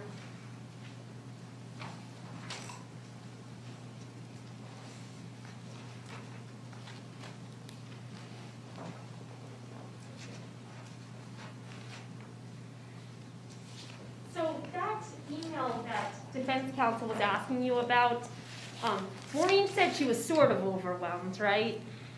I don't remember the exact wording. Would you like to see it? Sure.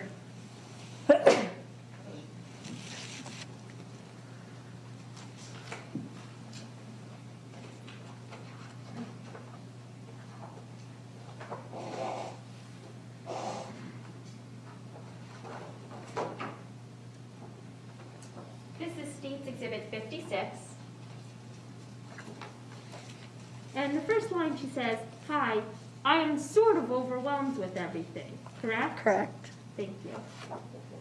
Also, you testified on cross-examination that you were never concerned for Maureen's safety, correct? The question was a specific, I think it was a specific concern about her safety. So, I interpreted that as I wasn't ever concerned, like an imminent danger or like a specific thing happening to her. Okay, well, again, you remember speaking with investigators in this case, right? I do.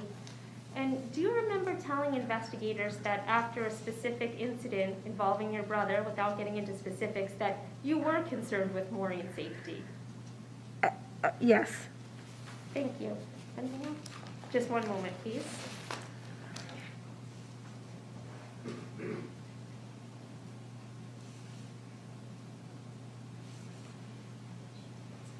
And Ms. Hobbs, you and Morin had a conversation about making sure that the defendant did not have access to guns, right? That is correct. Thank you. No further questions.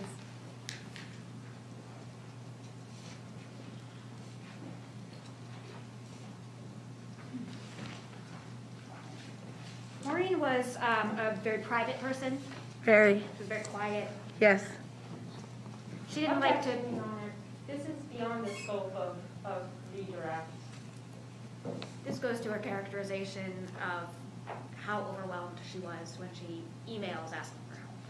Your Honor, the question was, in her email, did she say she was overwhelmed? I clarified specifically what the email said. There's no more questioning about it.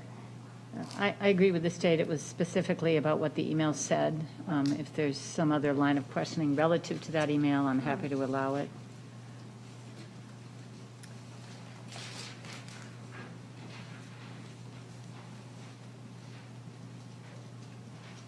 Fair to say Maureen tended to minimize her distress. Objection, Your Honor. It's beyond the scope.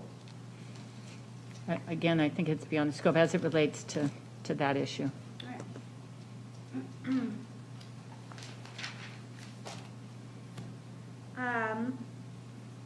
You mentioned checking with Maureen to ensure that Bill did not have access to firearms. Is that correct? That is correct. At that time, you were continuing to be worried about Bill's mental health. Correct. You were worried that Bill was possibly suicidal. Correct. You discussed having a sort of general safety concern. Is that correct? For Maureen. yes. Did you share that safety concern with Maureen? Yes.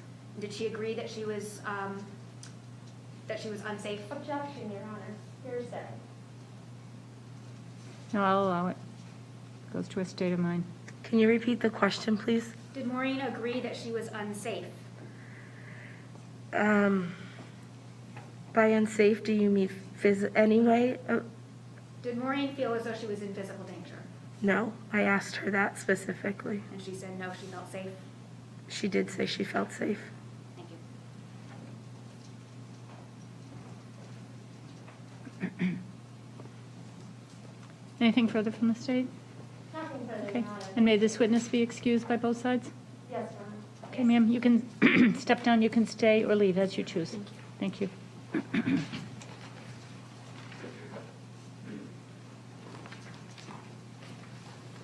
State calls Sarah Hennessey.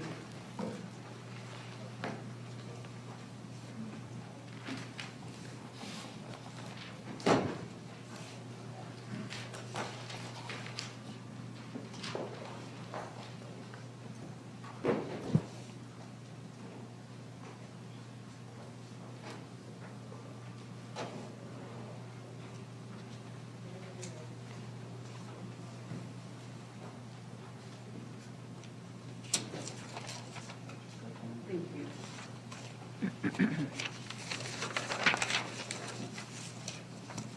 you could raise your right hand, please. Do you solemnly swear the testimony you're about to provide this court and jury shall be the truth under the pains and penalties of perjury? I do. Thank you. Please be seated. And once you're close enough to that microphone, if you could give us your full name and spell your last name for our court reporter. Good afternoon. I'm Sarah, S-A-R-A, Hennessey, Hennessey.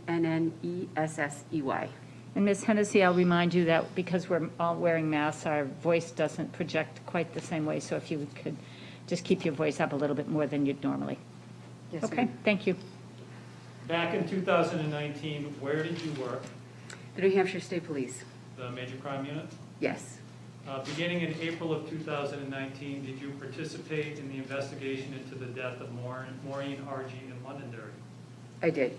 What were some of the investigative steps that you recall that you took as part of that investigation? I interviewed witnesses and so forth. That also is part of that investigation. On April 5th, did you obtain from Matthew Thornton Elementary School bus surveillance footage for the bus taken the previous day by the Argie children? Yes. I want to direct your attention specifically to June 7th of 2019. On that day, did you meet with Brenda Quinn, the defendant's mother? I did. And where did you meet Ms. Quinn? Here in this courthouse. And for what purpose did you meet with Ms. Quinn in this courthouse? I met Ms. Quinn to execute a search warrant on her cell phone. And a search warrant, is that basically judicial authorization to search a place or a thing? Yes. And was the search warrant for Ms. Quinn's cell phone for any data in particular? Yes, it was for messages and pictures. Between her and who in particular? William Argie. When you met with Ms. Quinn at this courthouse on June 7th of 2019, did she have her cell phone with her? She did. And I want to show you State's Exhibit 42. It's a numbers chart that the jurors have seen several times previously. It may be hard for you to read it. On the bottom, it has a number associated with Brenda Quinn, 603-762-0602. Was that the cell phone number associated with the phone that Brenda Quinn had with her back in June of 2019? Yes. When you met with Ms. Quinn on that day, did you actually obtain data from her cell phone? I did. And more specifically, did you obtain text messages between her and her son, the defendant William Argie? Yes. And how did you document the recovery of text messages from Brenda Quinn's cell phone? I took pictures with my state-issued cell phone. So I took pictures with the phone was out in front of me. I pulled up the text messages and I photographed them. So State's Exhibit 45.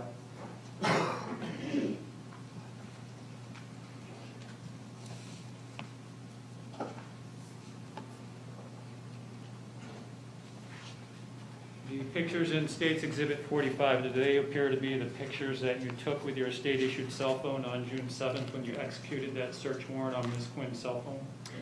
They are.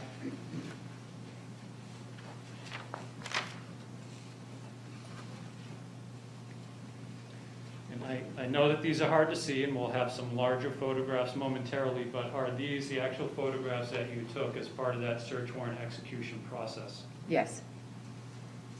And if we can take a closer look at the photograph on the far left here. That's right here. The photo on the far left is what's enlarged on the screen. Yes, yes, sorry. So, right here. Yes. Same? Yes.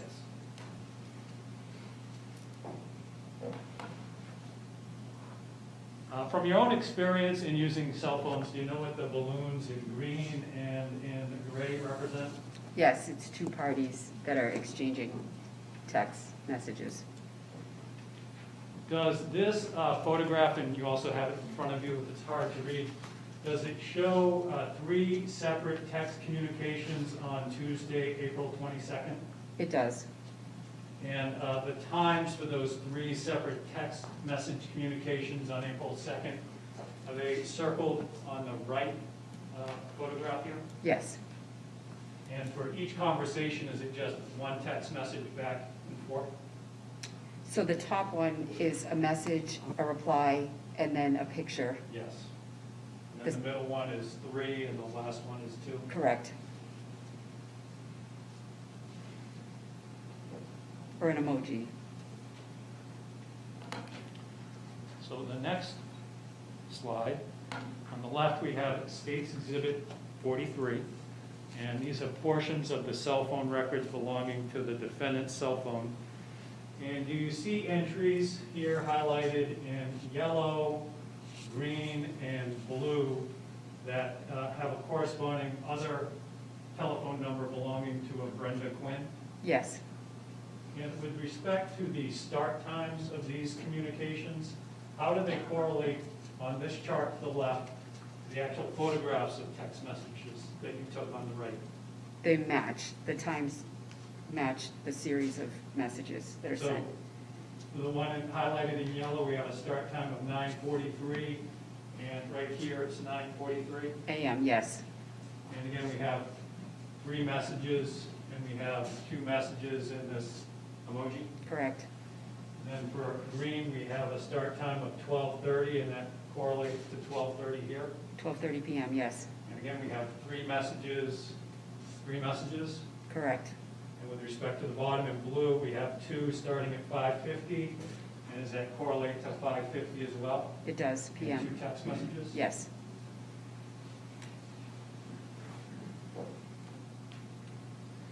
So going back to the series of smaller photographs, I want to now focus on the second one.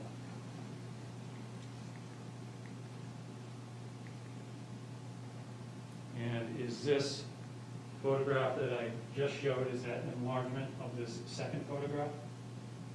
Yes. And what do we have for a start time with respect to this? It's April 3rd, 10:35 AM.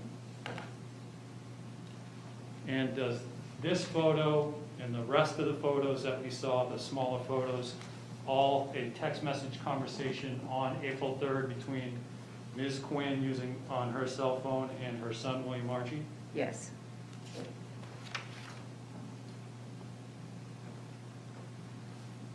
Going back to that cell phone communication chart that the jurors are familiar with, we have for the cell phone corresponding to William Argie on April 3rd, a series of text messages between his cell phone and the cell phone belonging to Brenda Quinn starting at 10:35 a.m. How does that correspond to the start time for the text messages you took photos of? It matches the time. Whose cell phone initiates the text messages beginning on April 3rd at about 10:35 a.m.? William Argie. And at this point in time, I want to read those text messages. So you have it in front of you, so it's easier for you to read. What I'll do is I'm going to read in gray, and if you can then read in green. Sure. Okay, so let me know when you're ready to begin. You're going to start on April 3rd? I am, Okay. at 10:35. Okay. Mom, what I'm trying to say is, yes, you opened your arms and home to your daughter and her child when her life was crumbling in time of need.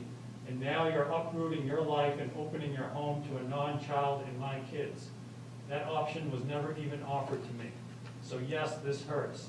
Sorry if this is upsetting to you. I do think I have a right to feel hurt, embarrassed, maybe a little angry. How am I not in some way to feel this? And then from Ms. Quinn, I understand. I could have offered you the same option, but I was not able to see how you could have managed raising the children. Your life was/is unstable, and maybe I was wrong, but I just did not see how you could do it. I don't think I need to tell you, I don't think I need to tell or remind you of all the past events. I am not even sure if a court would even allow it right now if the two of you ever get into a battle over it. I have not offered to parent my grandchildren. That is your responsibility and Mo's. If you think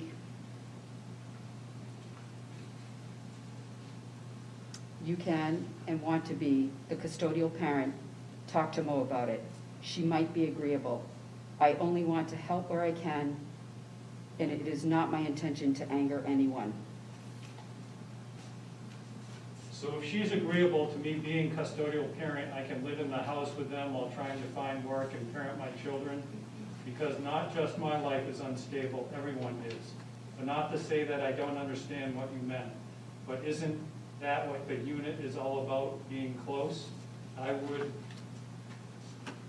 be close to loved ones and my kids and support system, not feeling sorry about myself and not being able to see my kids on my timeline because I live 2 hours away really doesn't help much. Units support each other when needed because Karen would still be there, my sister who I'm sure is going to need support with Gracie as you and Larry will be in Maine. Maybe I'm thinking wrong. From Ms. Quinn, not doing this. Find something to focus on today. I'm not bantering with you. No problem, understood. Well, I don't understand much of this message, and I'm at work. Could you discuss this with me later? No, I'm done. I get the message. Billy, do something productive today. I love you.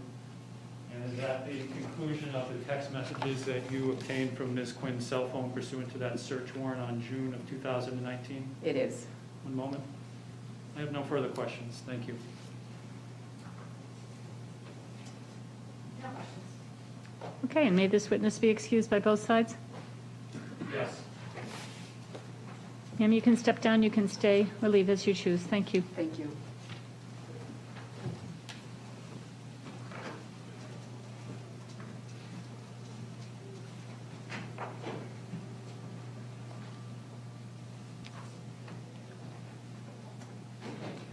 The state calls Ann Gaudet to the stand.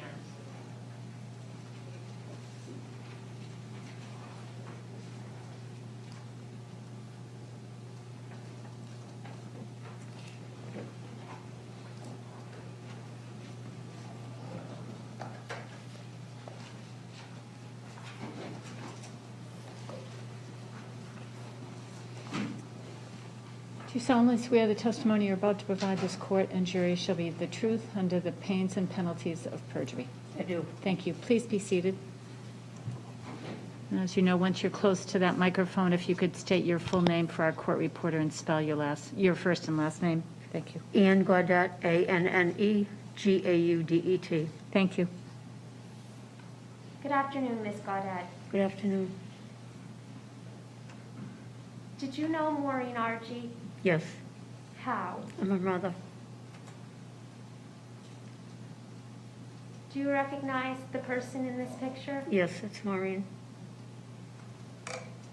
When was Maureen's birthday? October 26th, 1977. Was Maureen your only child? No, she was my firstborn. Who are your other children? I have a son, Matthew. Can you describe your relationship with Maureen? My relationship, well, when she was born as an infant and a child, I guess my role as a mother was to watch her, nurture her, protect her, watch her grow. When she became a teenager, frankly, she drove me crazy and I drove her crazy. And then I watched her become an adult. She had a career. I watched her become a wife and a mother. And the relationship, I think, changed then to adult, based on mutual respect and love. How would you describe Maureen? Maureen was a strong person. She had, I think, an inner strength to her. She was resilient. She was quiet and shy to the extent that she didn't like a lot of attention drawn to herself. She held strong convictions for things in, say, in religion or politics, but she felt that everyone was entitled to their own opinion and that every person should listen to opposing opinions in order to better clarify their own beliefs and explain them to other people. She was organized. She was compassionate and caring to family and friends and all those strangers. And she was a very proud and loving mother to her two children.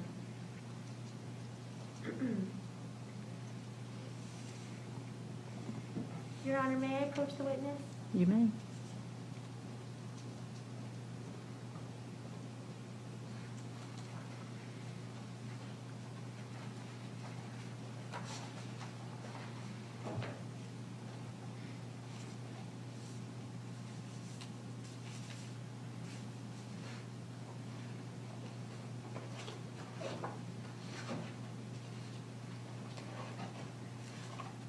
Sorry, just one moment.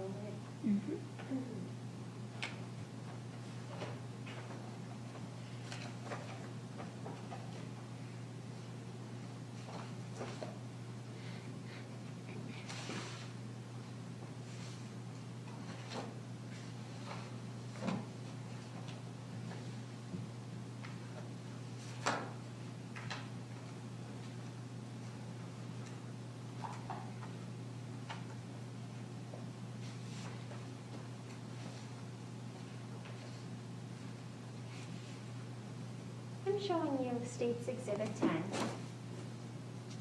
Do you recognize this CD? I do. And how do you recognize this? Those are my initials with the date. Did you have an opportunity to listen to a small portion of this call prior to today? I did. And did you recognize the calling party to the Londonderry Police Department? I did. And who was that? Maureen.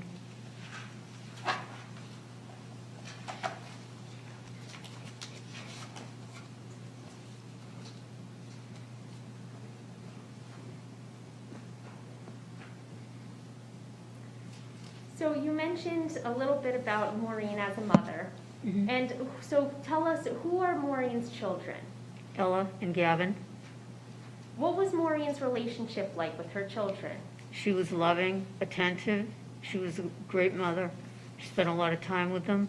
She was very proud of them. Did she care and provide for her children? Yes, she did.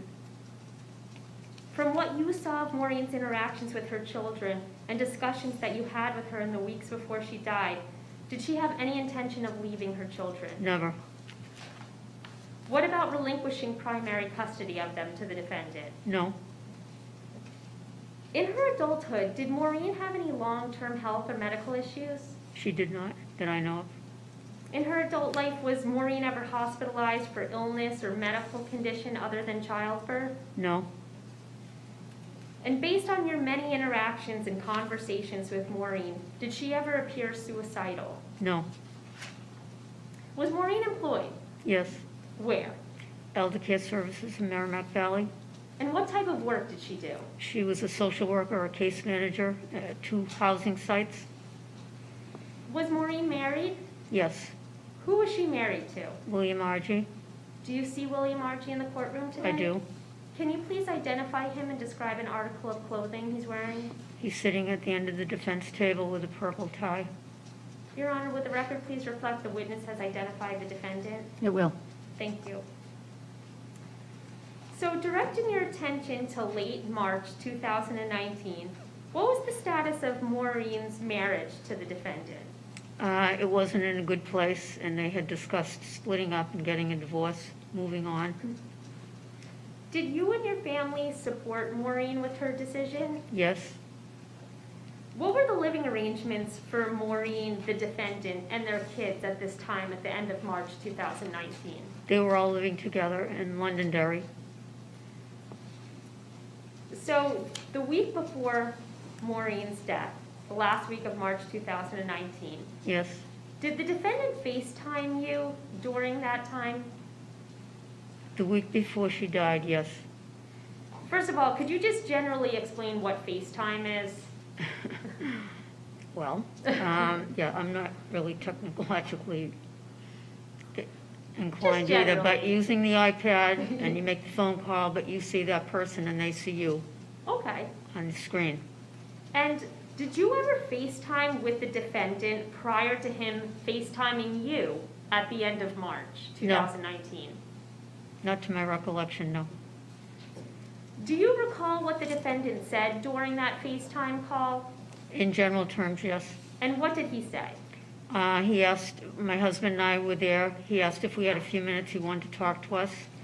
He said that he would like to talk to us because we had always been good to him, that he loved my daughter. He said, I love your daughter.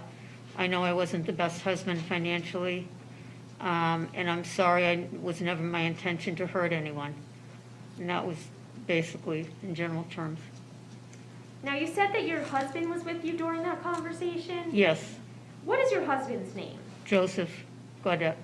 Is your husband Joseph Gaudet Maureen's father? Yes, I'm showing you State's Exhibit 42, which is a phone numbers chart. Does this number here listed for Joseph Gaudet, 781-964-3376, was that his phone number in the spring of 2019? yes.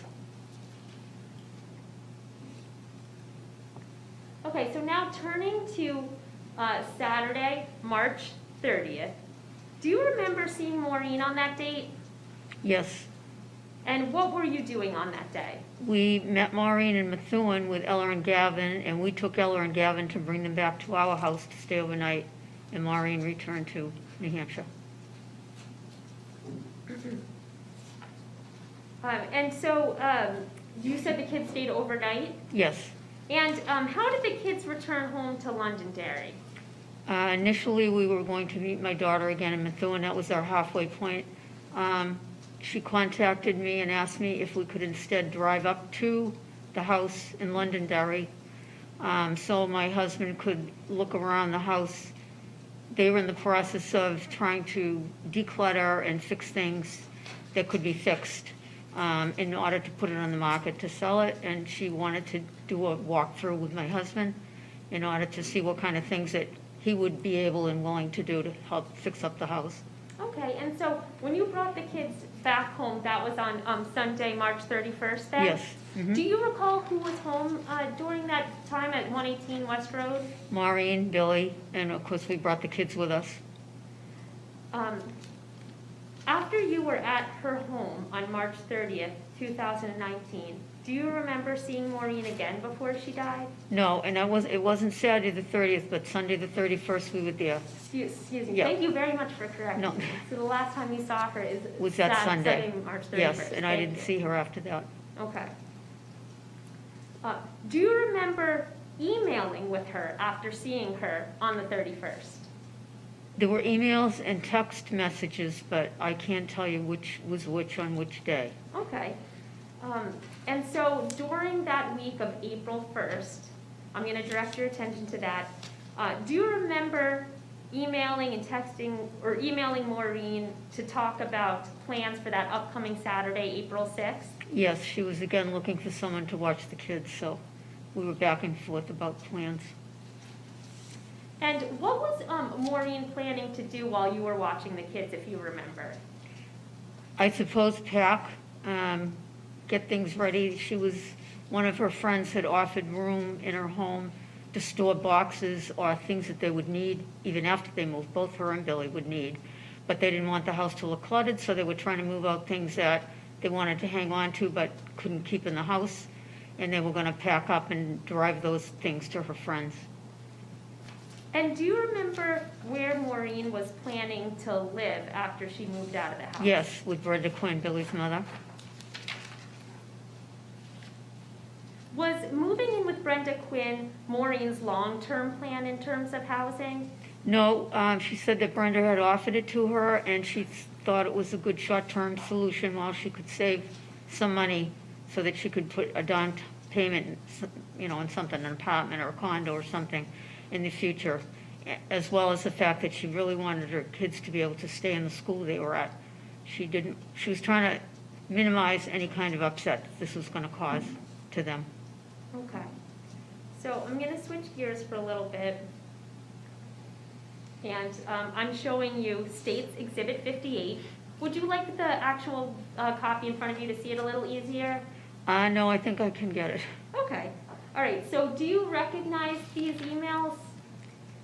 There's one that says, lost my phone, call Billy in 15 minutes if I don't find it. Yes. And then the other one, found it, sorry. Yes. Do you recognize this? Yes.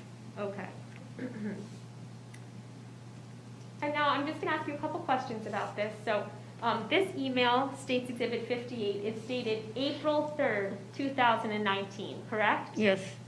And so we're going to start right here with the bottom email. So April 3rd, 2019 at 8:32 p.m. Maureen Argie at yahoo.com. Are you familiar with that being an email address for Maureen? Yes. So at that time, you received an email from Maureen's account that said, lost my phone, call Billy 603-845-7815 in 15 minutes if I don't find. Did I read that correctly? Yes. Okay. And then at 9:01 p.m., an email was sent from Maureen's email address that said, I found it, sorry. Is that correct? Yes. And this was sent to Ann Gaudet, and is that yourself? Yes. Joe Gaudet, your husband? Yes. And Matt Gaudet, your son? Yes.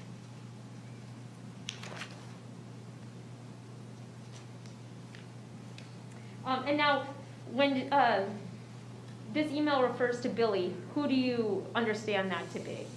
Billy Argie. Okay.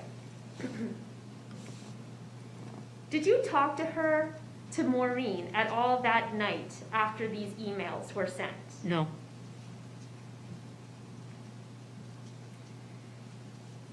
Did you talk to her at all the following day, Thursday, April 4th? No. If I may just have a moment. I have no further questions. Thank you.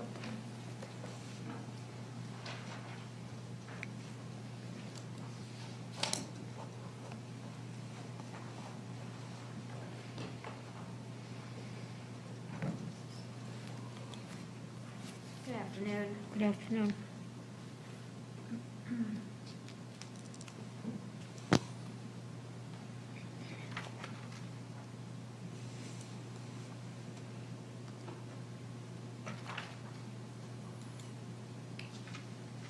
I want to ask you a little bit about your relationship with Maureen as an adult. As a what? As an adult. Mm-hmm. You lived fairly close to Maureen, just one state over? Yes, we lived in Massachusetts, yes. Okay. And so you saw her and Bill regularly? Regularly, but again, it depends on what was going on as the children got older into sports, birthday parties, things like that. But yes, we kept up communication, yes. And if we didn't see each other, it would be through email or text or phone call. Okay.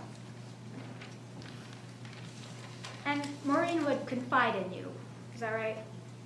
Occasionally, but again, she was very private, so not always. Okay. She would talk to you about problems she might be having at home? Yes, toward the end, yes. Toward the end, okay.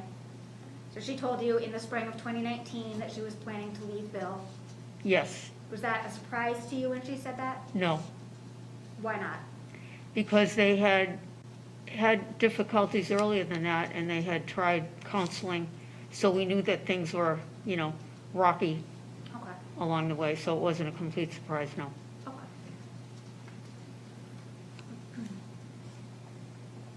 Was there ever a time when Maureen stopped confiding in you and her dad? No, I would say her whole life has been the same way. She was very private, so Okay. when she felt comfortable enough to share things, she would. Okay. Did you or Maureen's father ever encourage her to leave Bill? When she was really down in the dumps, yes, and she was stressed about everything. It seemed like they were both so unhappy that it would be easier on everyone, and they'd both be happier if they could part. Okay. And when do you think that was, that they both seemed so unhappy you thought that the marriage should end? I'm going to say it goes back a few years prior to the day that she was killed.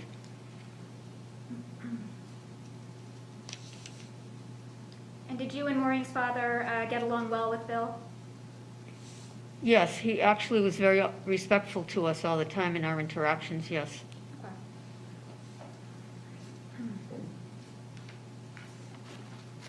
You mentioned going over to the Londonderry house Mm-hmm.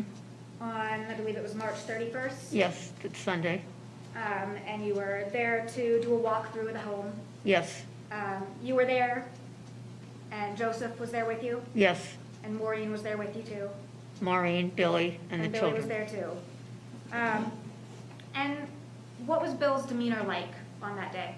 I spent most of the time with the children, but when I was in the kitchen doing something, playing a game with them, they were at a kitchen window looking at some kind of part of the window that they needed to repair, and he was right there with them. He stayed with them through the whole walkthrough, hovering, I guess. But, other than that, the demeanor was fine. Okay. So he was helping with the walkthrough? I don't know helping because I really didn't do the walkthrough at all. And I don't know how, they were just pointing out things, as far as I know, that needed to be done and could be done. Okay.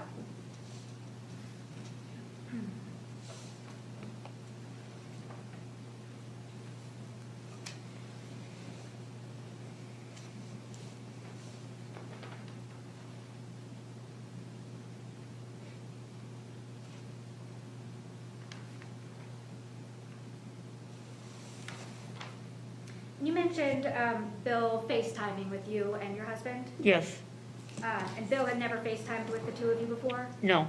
Had you ever FaceTimed before? Have I FaceTimed anyone at all? Correct. Yes. Okay. Did you ever just FaceTime your grandkids? Occasionally, it was difficult actually because of their schedules, but we did, yes. Yes.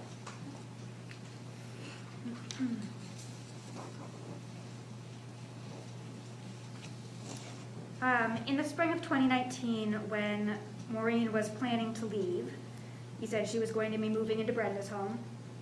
That's right? Yes. She was saving up money for a place of her own? She would have been, that's what she wanted to move in there.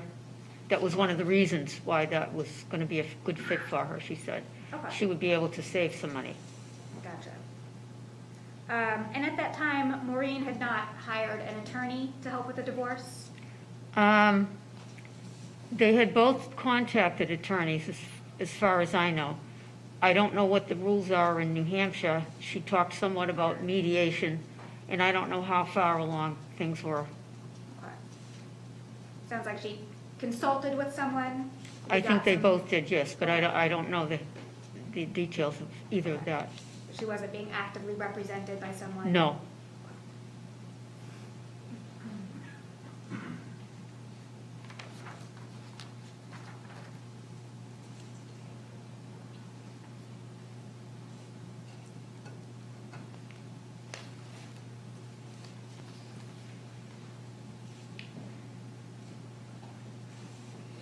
Did you ever worry about Maureen's physical safety while she was married to Bill? Occasionally I did.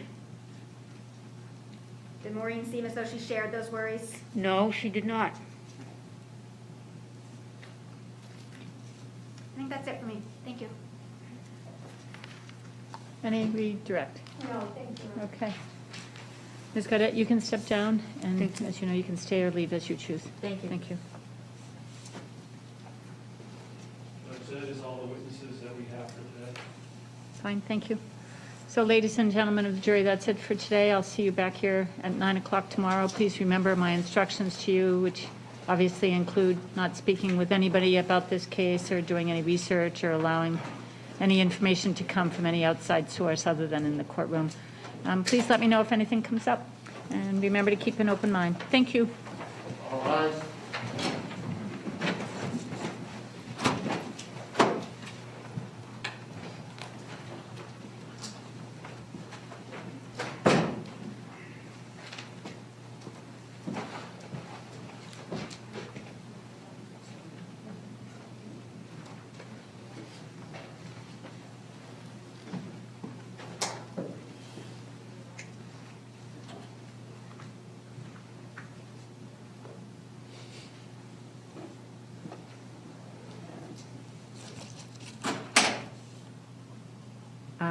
So, counsel, I think Attorney Hinckley gave me a nod, but I also wanted to chat with you, so I'm not sure what you wanted to bring up, Attorney Hinckley. There are two matters, Judge.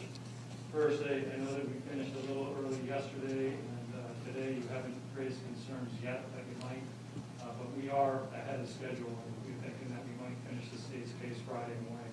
Okay. So we are on schedule, even though we finished early the past couple of days. Sure. Okay, thank you. Continue tomorrow. Okay. The other reason we had the conversation before about... You can all have a seat other than Attorney Hinckley, who's talking to me, and so feel free to sit. Live feed video, and at the time I said the state had no position. I obviously did not fully think through that. That's why we have victim witness advocates who reminded me that we have a couple of witnesses who do raise concerns for us. We have a crime scene who's going to be showing photographs, graphic photographs, as well as a medical examiner who will also be showing graphic photographs. And we have a concern about those photographs, those images being live live feed through the internet. Okay, thank you. Anything from the defense on that issue? I understand the state's concern to take that position. Okay. Let me reflect on it for the evening. Are you presenting any of that information tomorrow? So the crime scene will probably be later tomorrow morning. We haven't finalized our witness list for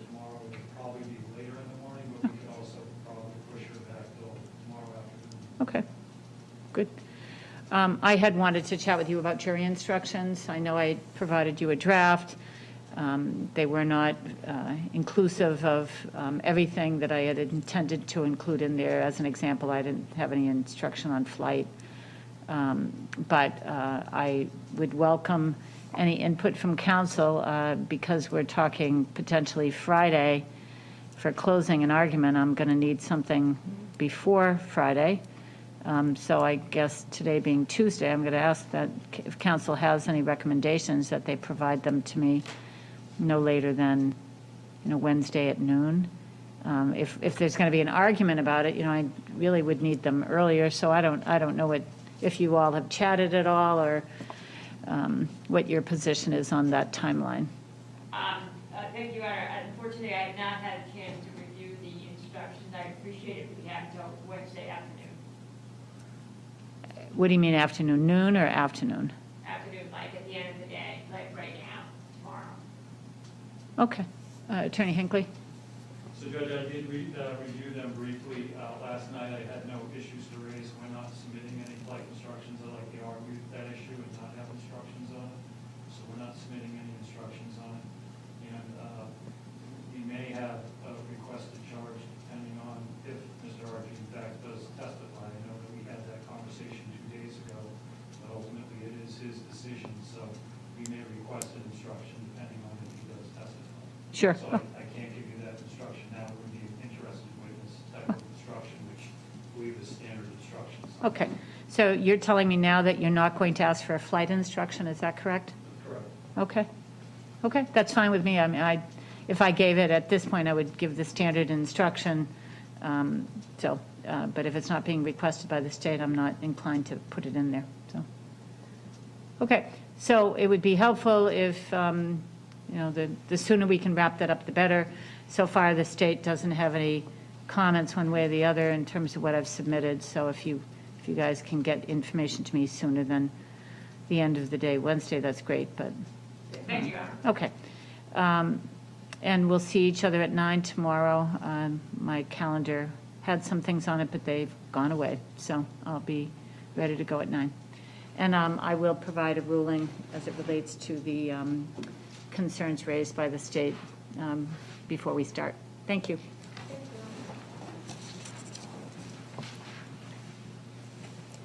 All right.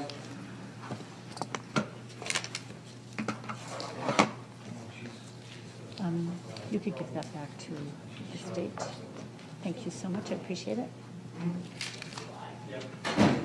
Opposing.